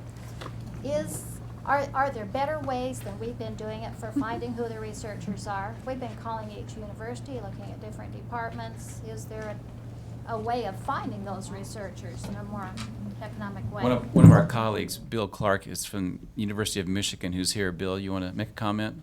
Well, one thing I would say, I think it's great that you're reaching out to local people, but geography isn't as important as it once was. Right. And there may be people all over the country who are much more passionate about your subject than the people up the street from you. And one way to find them is Google. Yeah. In particular, Google Scholar. Google I don't know if you're Scholar, I familiar love that. with Google Scholar, but if you type a couple of key words from your work in the Google Scholar, you will find the world's top researchers in about 3 clicks. Because it will tell you who's written papers. You type criminology and you'll get Byron Johnson. And it will tell you how many other people have read Byron Johnson's work and cited it. And that's the Dow Jones in the Academy. That's how we keep score of who's doing well. And so not only will you get a list of the people who do that work, but you'll know their market price as well. And you'll know who to go to, who are the world-class scholars in the area that you're working. Right, and when you tell them you have data you want analyzed, they will be the path to your door. And sometimes they have money from another study. That's true. Right. That's right. They're more likely to have time, though. Well, and that's, we're placing a high premium on research. We know that this is an initiative that has 2 years left, but it's also an initiative that has 6 years in. We have created a lot of action, and there's a lot of innovation as we're talking about today. There isn't a lot of understanding. So one of the things that we're doing is holding a research conference next summer. Our federal agencies have contributed funding for this, so we can commission papers, scholarly papers on leading priorities, on specific interventions that we've deployed or that we've learned that you're leading. And methodologies can be included as we prepare for this conference, and we'll be talking about some outcomes, we'll be talking about progress, we'll be talking about the shape of the initiative. We'll also be considering some of these basic questions. What do we know and what don't we know? And what do we need to do as a field? It wasn't intended by the president that he would create a research industry. A research industry has been created. There's much more study. There's much more attention on these matters. That's a good thing for those of us in the human services field. But it isn't well organized, and it's hard to centralize that. But we're in a position to be able to organize some of that information, to convene. So we're going to be partnering with leaders such as David and Byron, and you'll find out based on following Bill's comments that if we organize our data and our stories, and if we present provocative questions and interesting insights into the people who you serve, researchers will come into that space if they can do business with us, meaning if there is data to work with and there is a partnership that's willing to work with researchers. We could really move this to another level of understanding collectively if we engage the best and the brightest who care so much about how you do what you do and what you achieve by way of your services. I'm going to ask each of them a concluding question, and we'll turn to our next panel. David, could you actually now step back, take a little wider angle view about the work that you do, and maybe just explain a bit about the Roundtable and mention maybe some of the products or services that you have that these groups could benefit from? Sure. Thanks, Jay. I'd be very pleased to do that.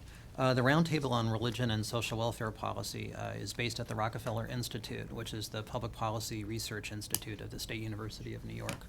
And the Roundtable was set up, generous support from Pew Charitable Trusts. I think Julie Schultz actually just left. Right? Mm-hmm. Anyway, and I should also acknowledge that my colleague Ann Ferris in the back of the room writes prolifically on these issues. The purpose of the Roundtable is several-fold. Our job is to act as a source of nonpartisan, neutral, independent analysis and research and news on faith-based partnerships with governments. We track policy developments in Washington and across the 50 states. We track developments in the law with our partners Chip Lupu and Bob Tuttle at George Washington Law School. We have a stream of research that tries to thoroughly describe the scope of social services that are delivered by faith-based groups in the country. And we have a stream of research that focuses on the question of effectiveness. We've done comparative case studies, teasing out bad academic language there, detailing some of the theory of why faith-related services are distinct and in what ways they are distinct. And then we've designed several studies, very major one underway, that try to separate out, as Byron was describing it, the faith factor as a particular influence on how well services are delivered by faith groups compared to their secular counterparts. That's what we do. Great, and they can find resources at your website. Thank you. I was just going to say, we also make a point of trying to provide resources, resource pages. All of our publications are available online, and all of that is at religionandsocialpolicy.org. That's www.religionandsocialpolicy.org. Very good. Thanks. Very good. Byron, can you give us a capstone on the type of research that you've done? As I mentioned earlier, and you've alluded to, you've done a lot in this criminology space. You've also done some literature reviews and scans of the field. Could you assess some of that for us? Yeah, I've done a lot of work in crime and delinquency and some work in recidivism. I have done several studies of prison fellowship and the impact of their programs on inmate recidivism rates. And I have done some meta-analyses where you review a large block of studies to see if you can summarize briefly so you don't bore people half to death by reading all this stuff themselves. And I'm updating one that I did about 3 years ago called Objective Hope that summarizes the literature on the effectiveness of faith-based organizations. So I'm hoping to have that ready in the next month or so. But our website is isreligion.org. isreligion.org. It stands for Institute for Studies of Religion. You can go there. We have other kinds of things that are related to what you do. They may not be right down the alley. One of our newest projects is we're doing a series of 5 or 6 empirical studies for juvenile justice on the role of religion in pro-social youth development. So instead of looking at what puts kids at risk, we're looking at what helps kids stay on a right track. There's so much on the, how can we predict who's going to go to prison? We wanted to look at it in a more positive light. And so that's cool, and it's a very exciting project that we're about halfway into for juvenile justice. And then you'll find other projects there too that may be of interest to you. And I'm thinking about going back and doing another follow-up on the faith-based prison project that, about 4 years has passed since we released that one. So. Excellent. Improvement in the research field needs to go both ways. We do need to figure out better ways for nonprofit organizations to collect data and make it accessible so that researchers can be more a part of your space. And I'll say this as a researcher as well, the research community needs to become more accessible too, so that when they do such terrific scientific empirical work, which we need that when we interface with Congress and others to change systems, it also should be for the benefit of practitioners so that they can benefit. And so we have 2 of the finest that get that and make their work accessible.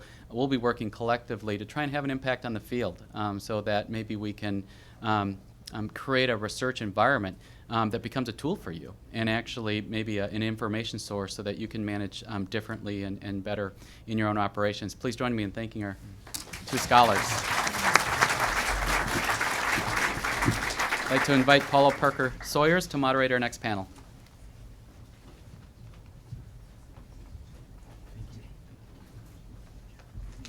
Please. I would ask our panelists to join us here at the table. We're supposed to have 3. We have 1. I get everybody else's time. That's good. We have 2. All right, and we have 3. Very good. I'm Paula Parker Sawyers, and I'm the Executive Director of the Office of Faith-Based and Community Initiatives in Indiana.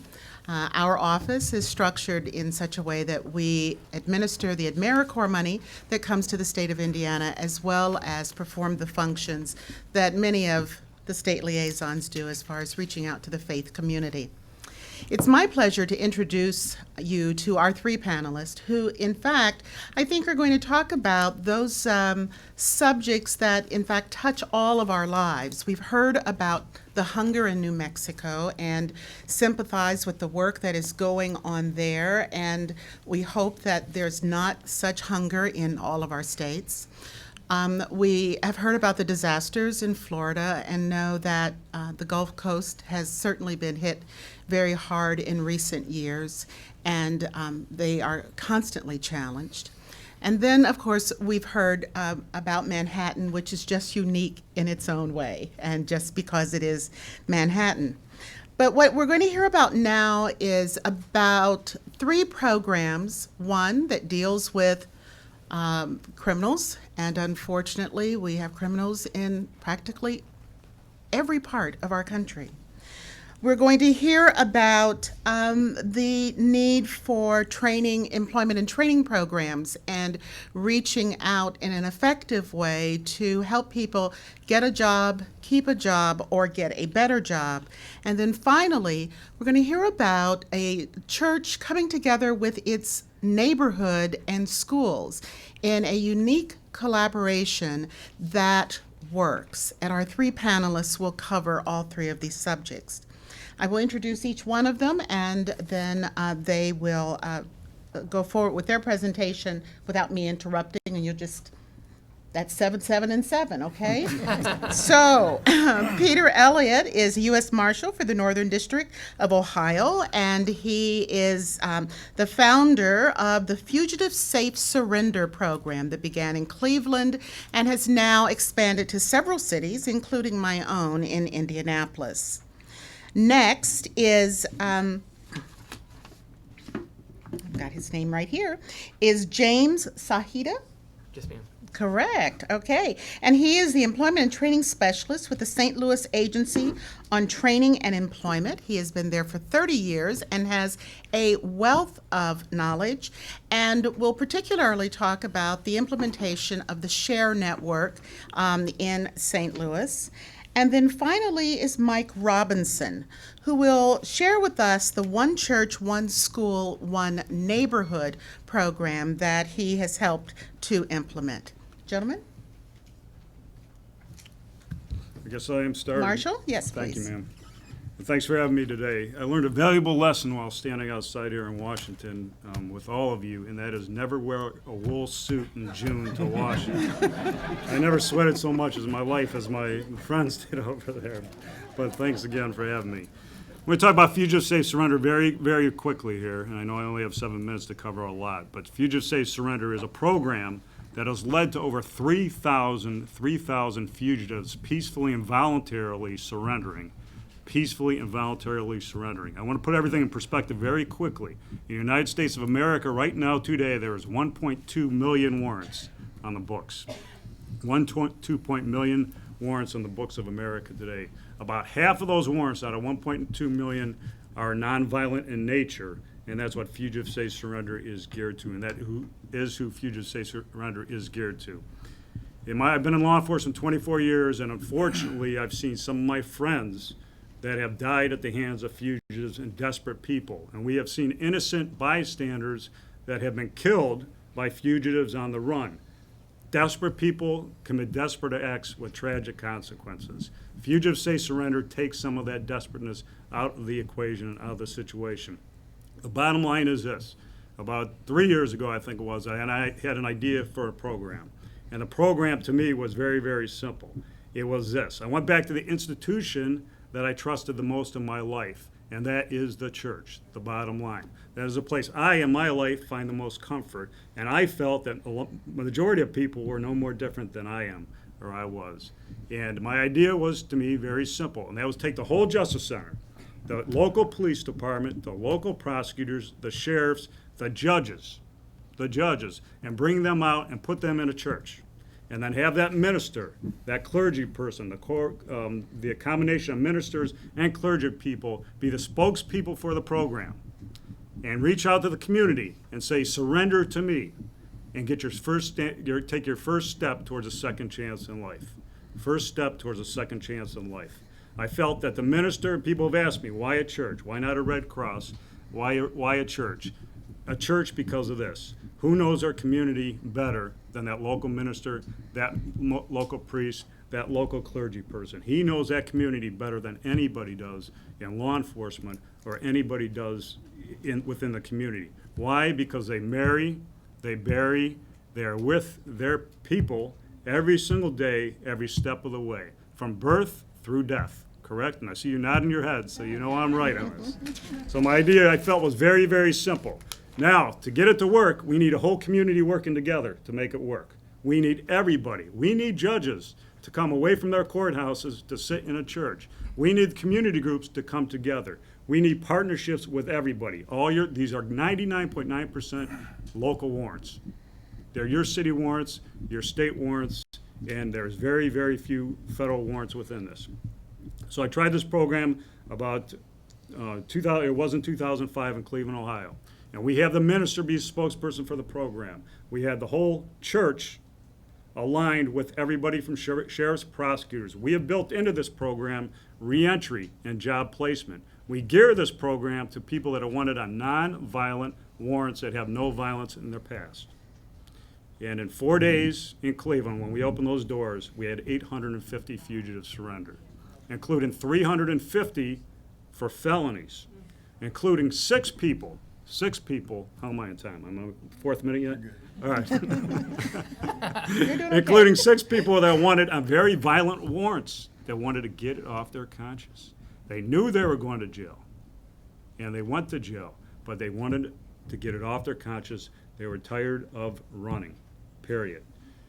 For every fugitive that voluntarily and peacefully surrenders, that's one less dangerous confrontation my men and women have to have on the streets and local law enforcement officers have to have on the streets. It takes the desperateness out of the situation. We took this to Phoenix, and Phoenix, all right, you remember Maricopa County. In Maricopa County, they have 70,000 outstanding warrants alone. In Phoenix, 1,400 people surrendered in 4 days, including about 350 for felonies, including a woman that drove in on a bus from San Diego to surrender.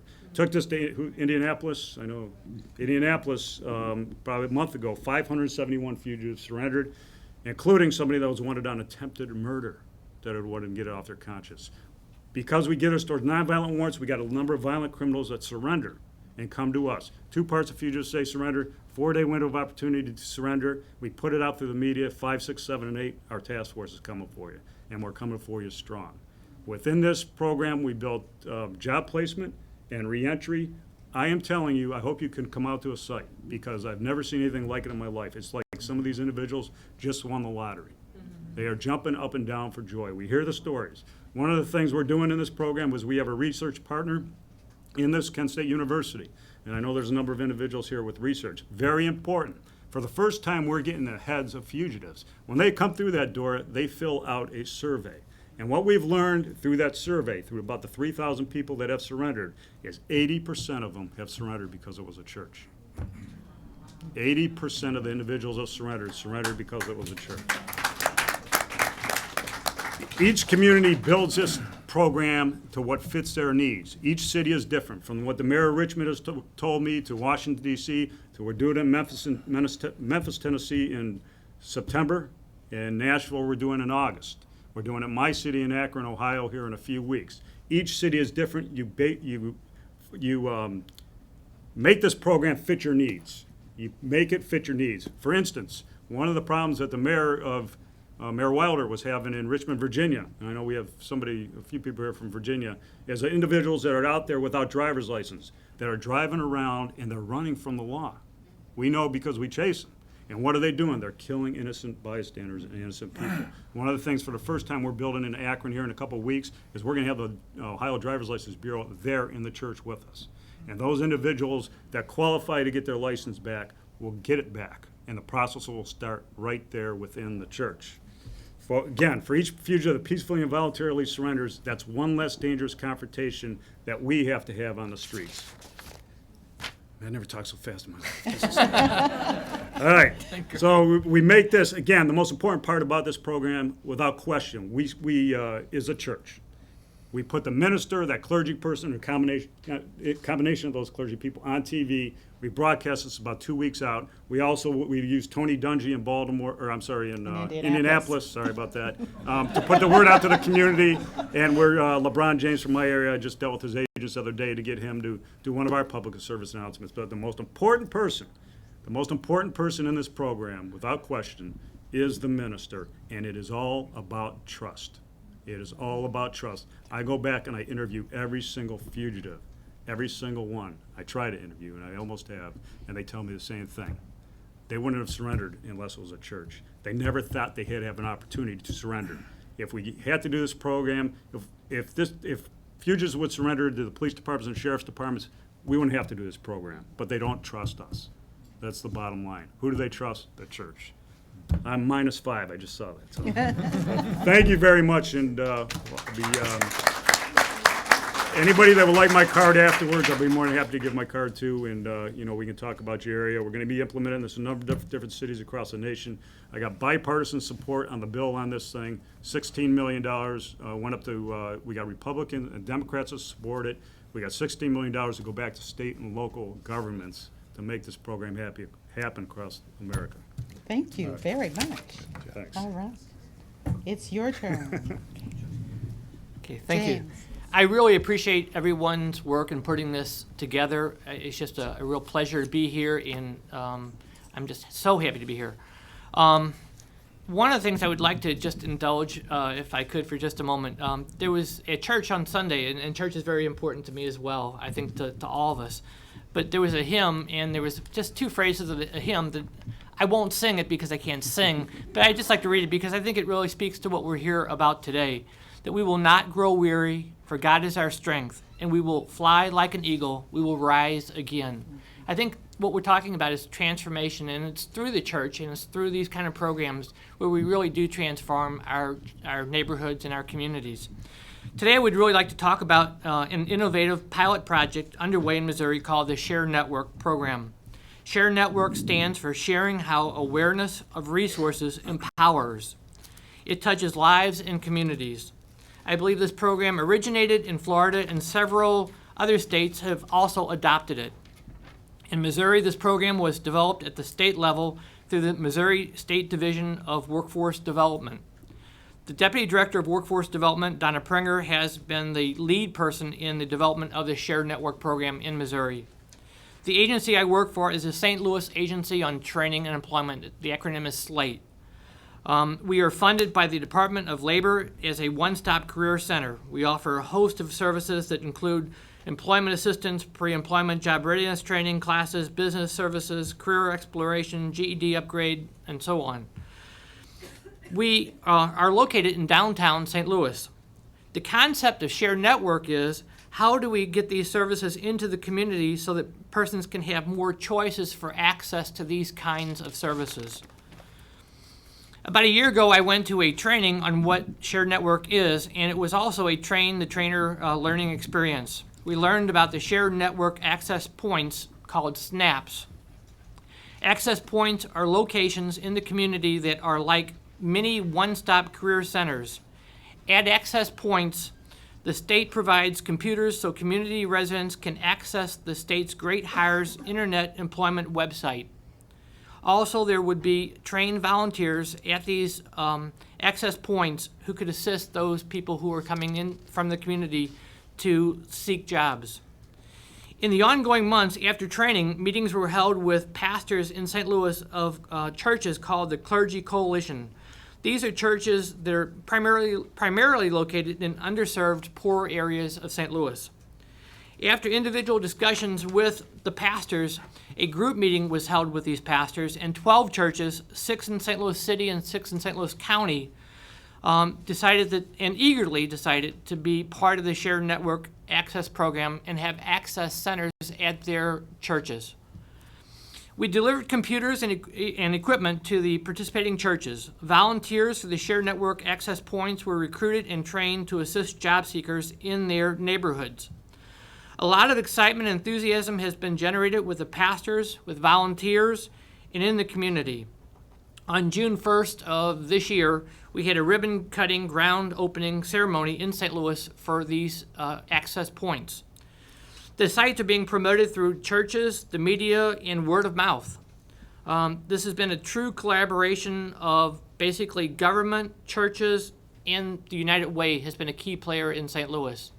And there's just a strong determination by all of the people who are involved in this effort to make sure that it does work. It's basically, it's like a new baby, but we're determined it is going to work. Also, there's another part of Shared Network, which is a Shared Network directory.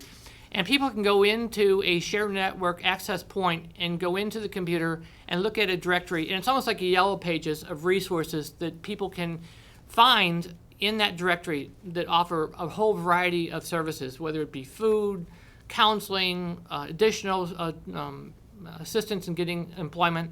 All those kind of services are in that directory. So that's another part of the Shared Network directory. And that's what I have. And I think you did that in under 7 minutes.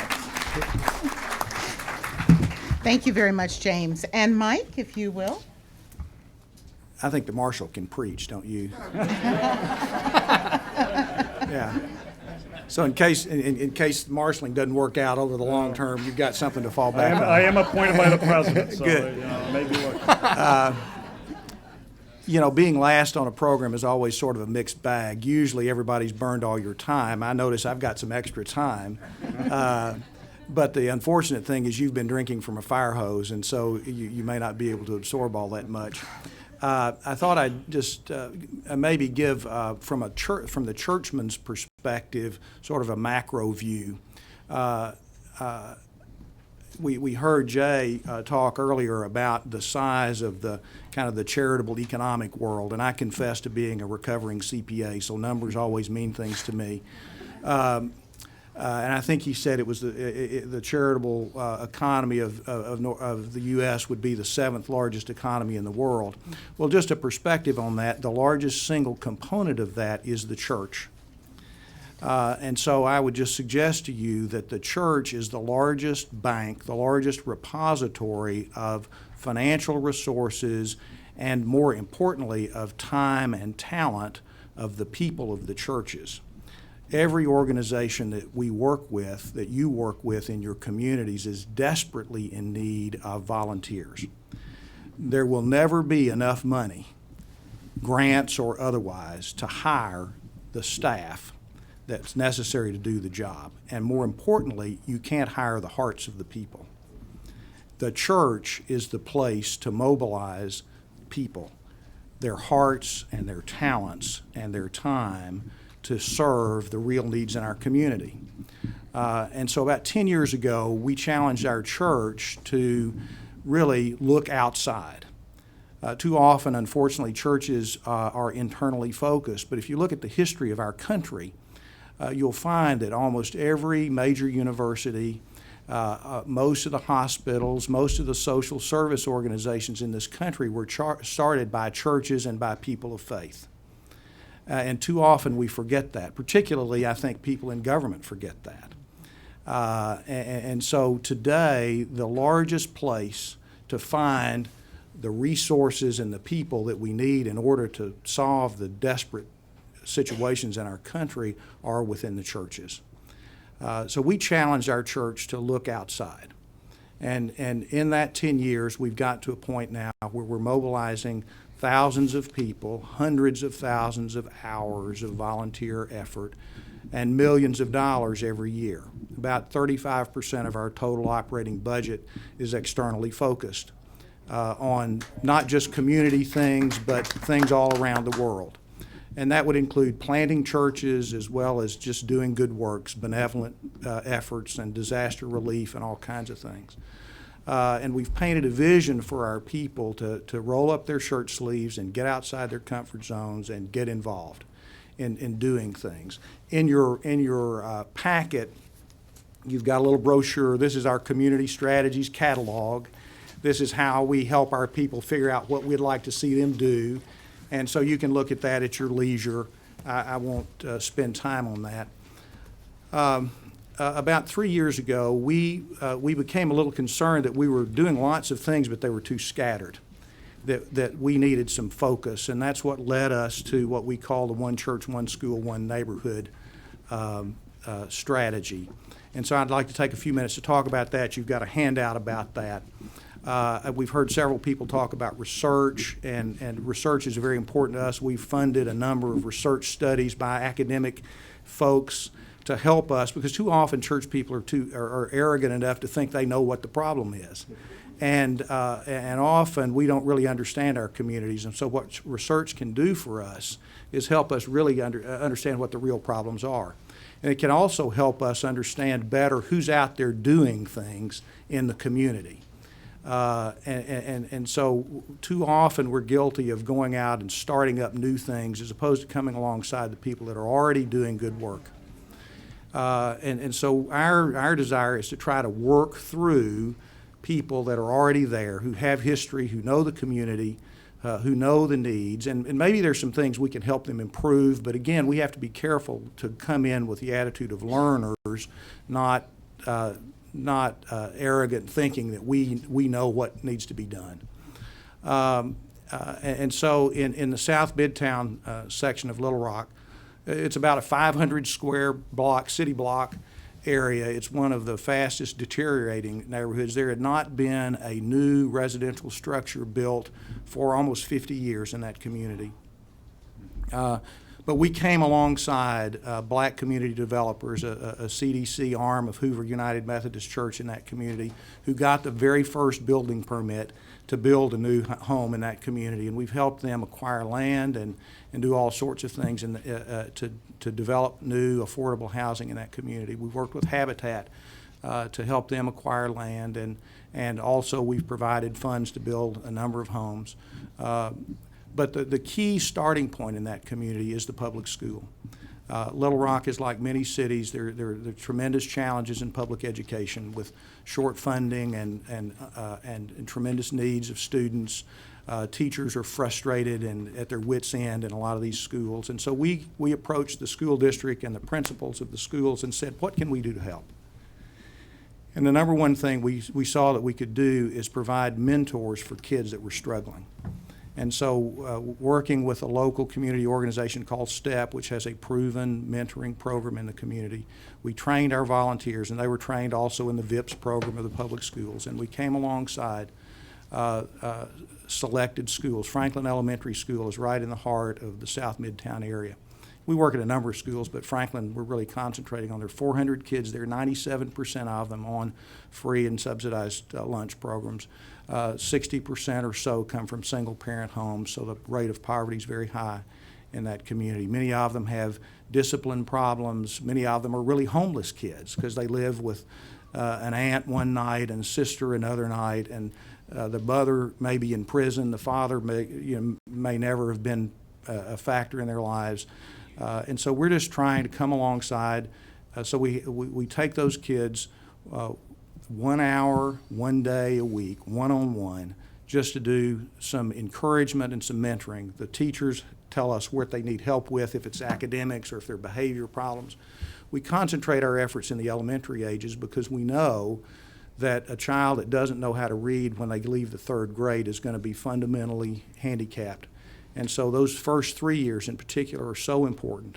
And there's a lot of research that supports that if you had 1 hour to invest or $1 to invest, that's the most strategic place to invest it. And so we're right now mentoring about 125 kids out of that population of 400 in that one school, and we have a number of mentors in other schools. And our challenge to the church is give 1 hour a week to one child. And so that's something people can get their hands around and can go do. And that has formed in the basis of our kind of earning the right to be in South Midtown. And it gives us the opportunity then to come alongside of the homeless shelters, the drug and alcohol treatment programs, the home building programs, all the other things that are good things that other people are doing in the community and coming alongside them. We don't come to government and ask for money. The church has money to invest. Sometimes our priorities aren't right and we need to challenge those. But now many of the agencies that we work with are highly dependent upon government funding. And we don't apologize for their need for that, but we don't ask for funding.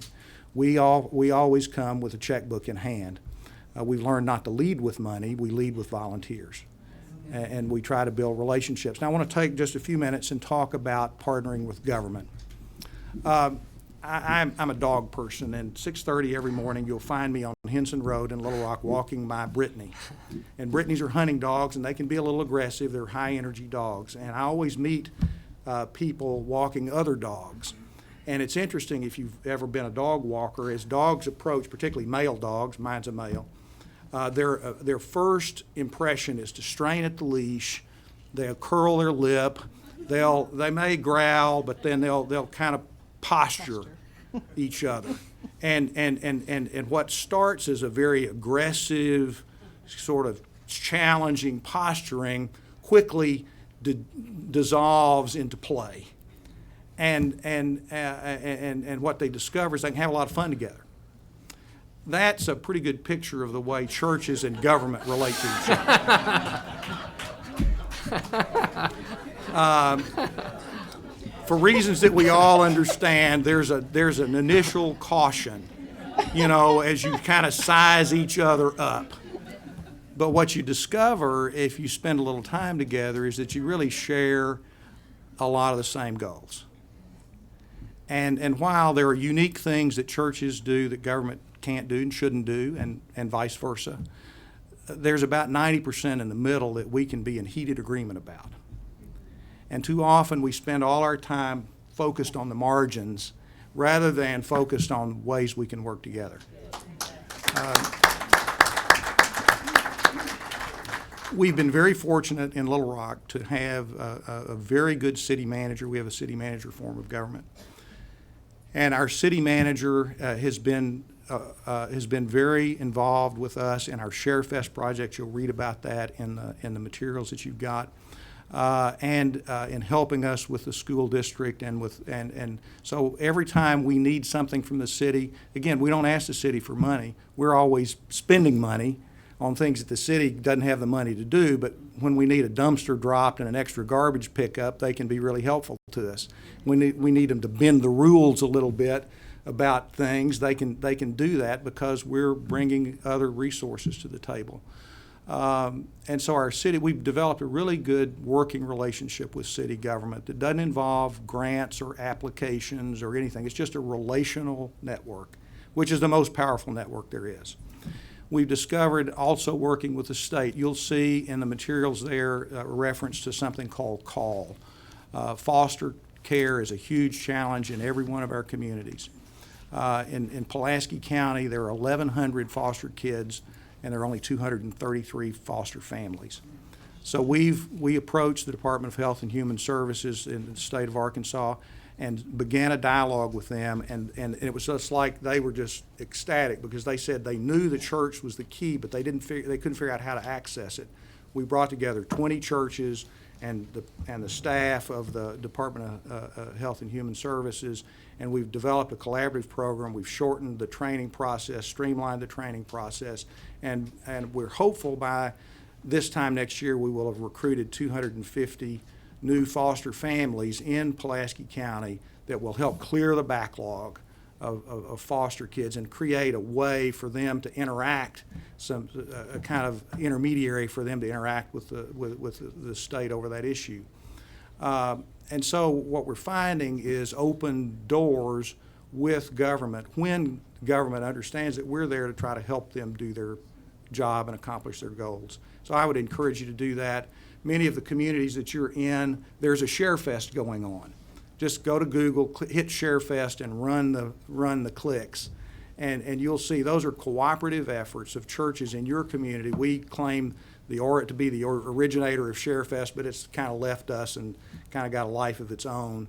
But I would challenge you to look in your community. If you're a government person, you're probably like the Department of Health and Human Services, wondering how to connect with churches. And so I just say, do a little research. Look and see who's doing what to who when in your community from a church perspective, and call them up and go to lunch and say, tell me about what you're doing. Let's talk about how we can work together. Thank you, And- Pastor.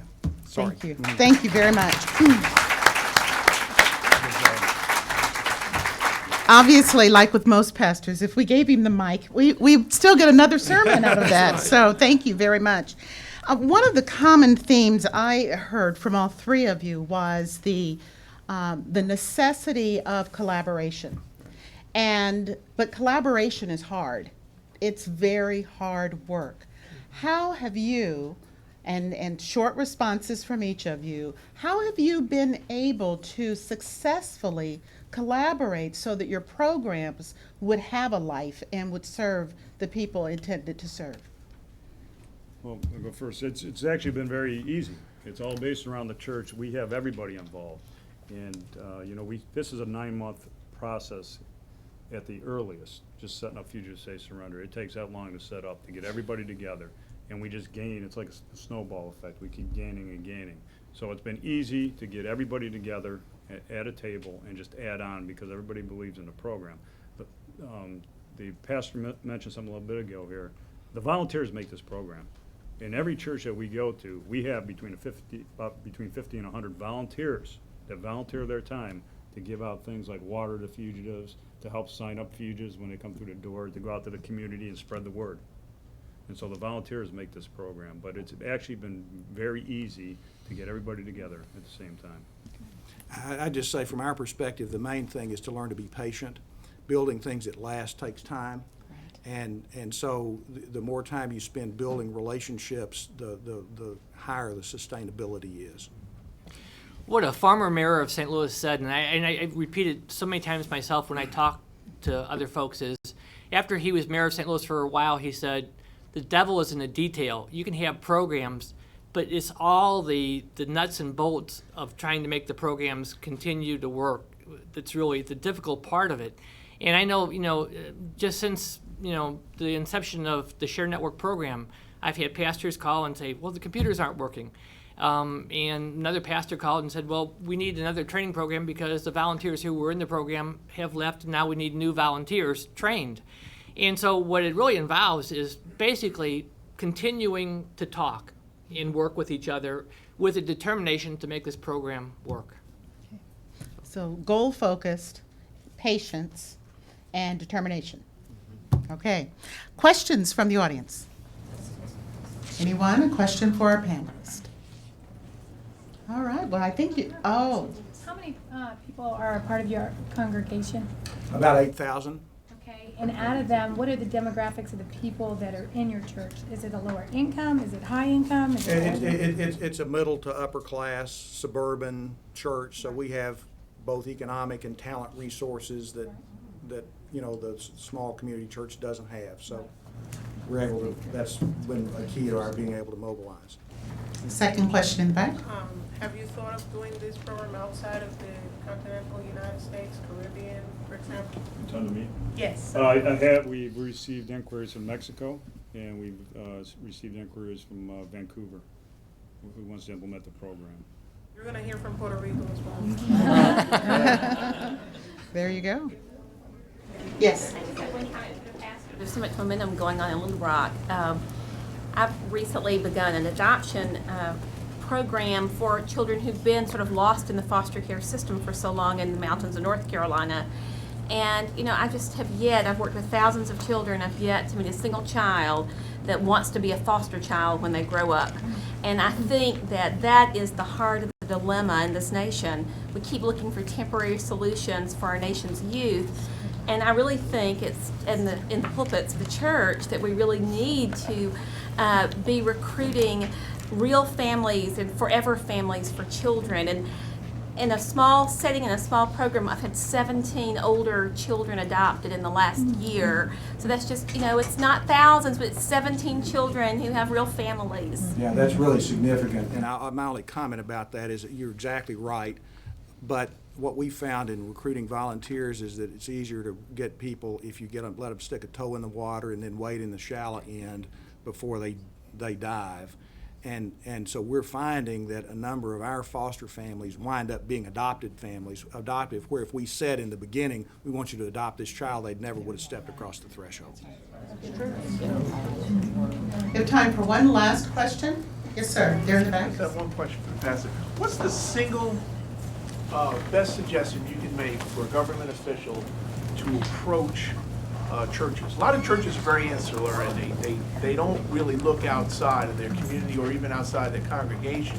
How do you get that faith community to make that movement from inside to outside? And actually, what can somebody in government can do, or is there anything we can do?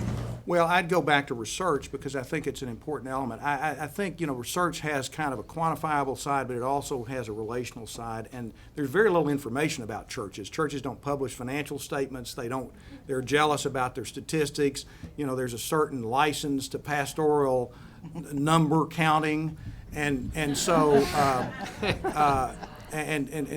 I'd say building relationships. I'd do a survey to say who are the leading churches in our community that are doing things outside their walls. You can if you just go talk to people, you can figure that out, and I'd go interview those pastors and begin to build a relationship, and through that you'll discover where the lines cross.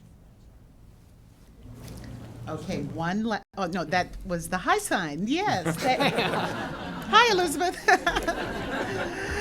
Thank you very, very much. Please thank our panelists.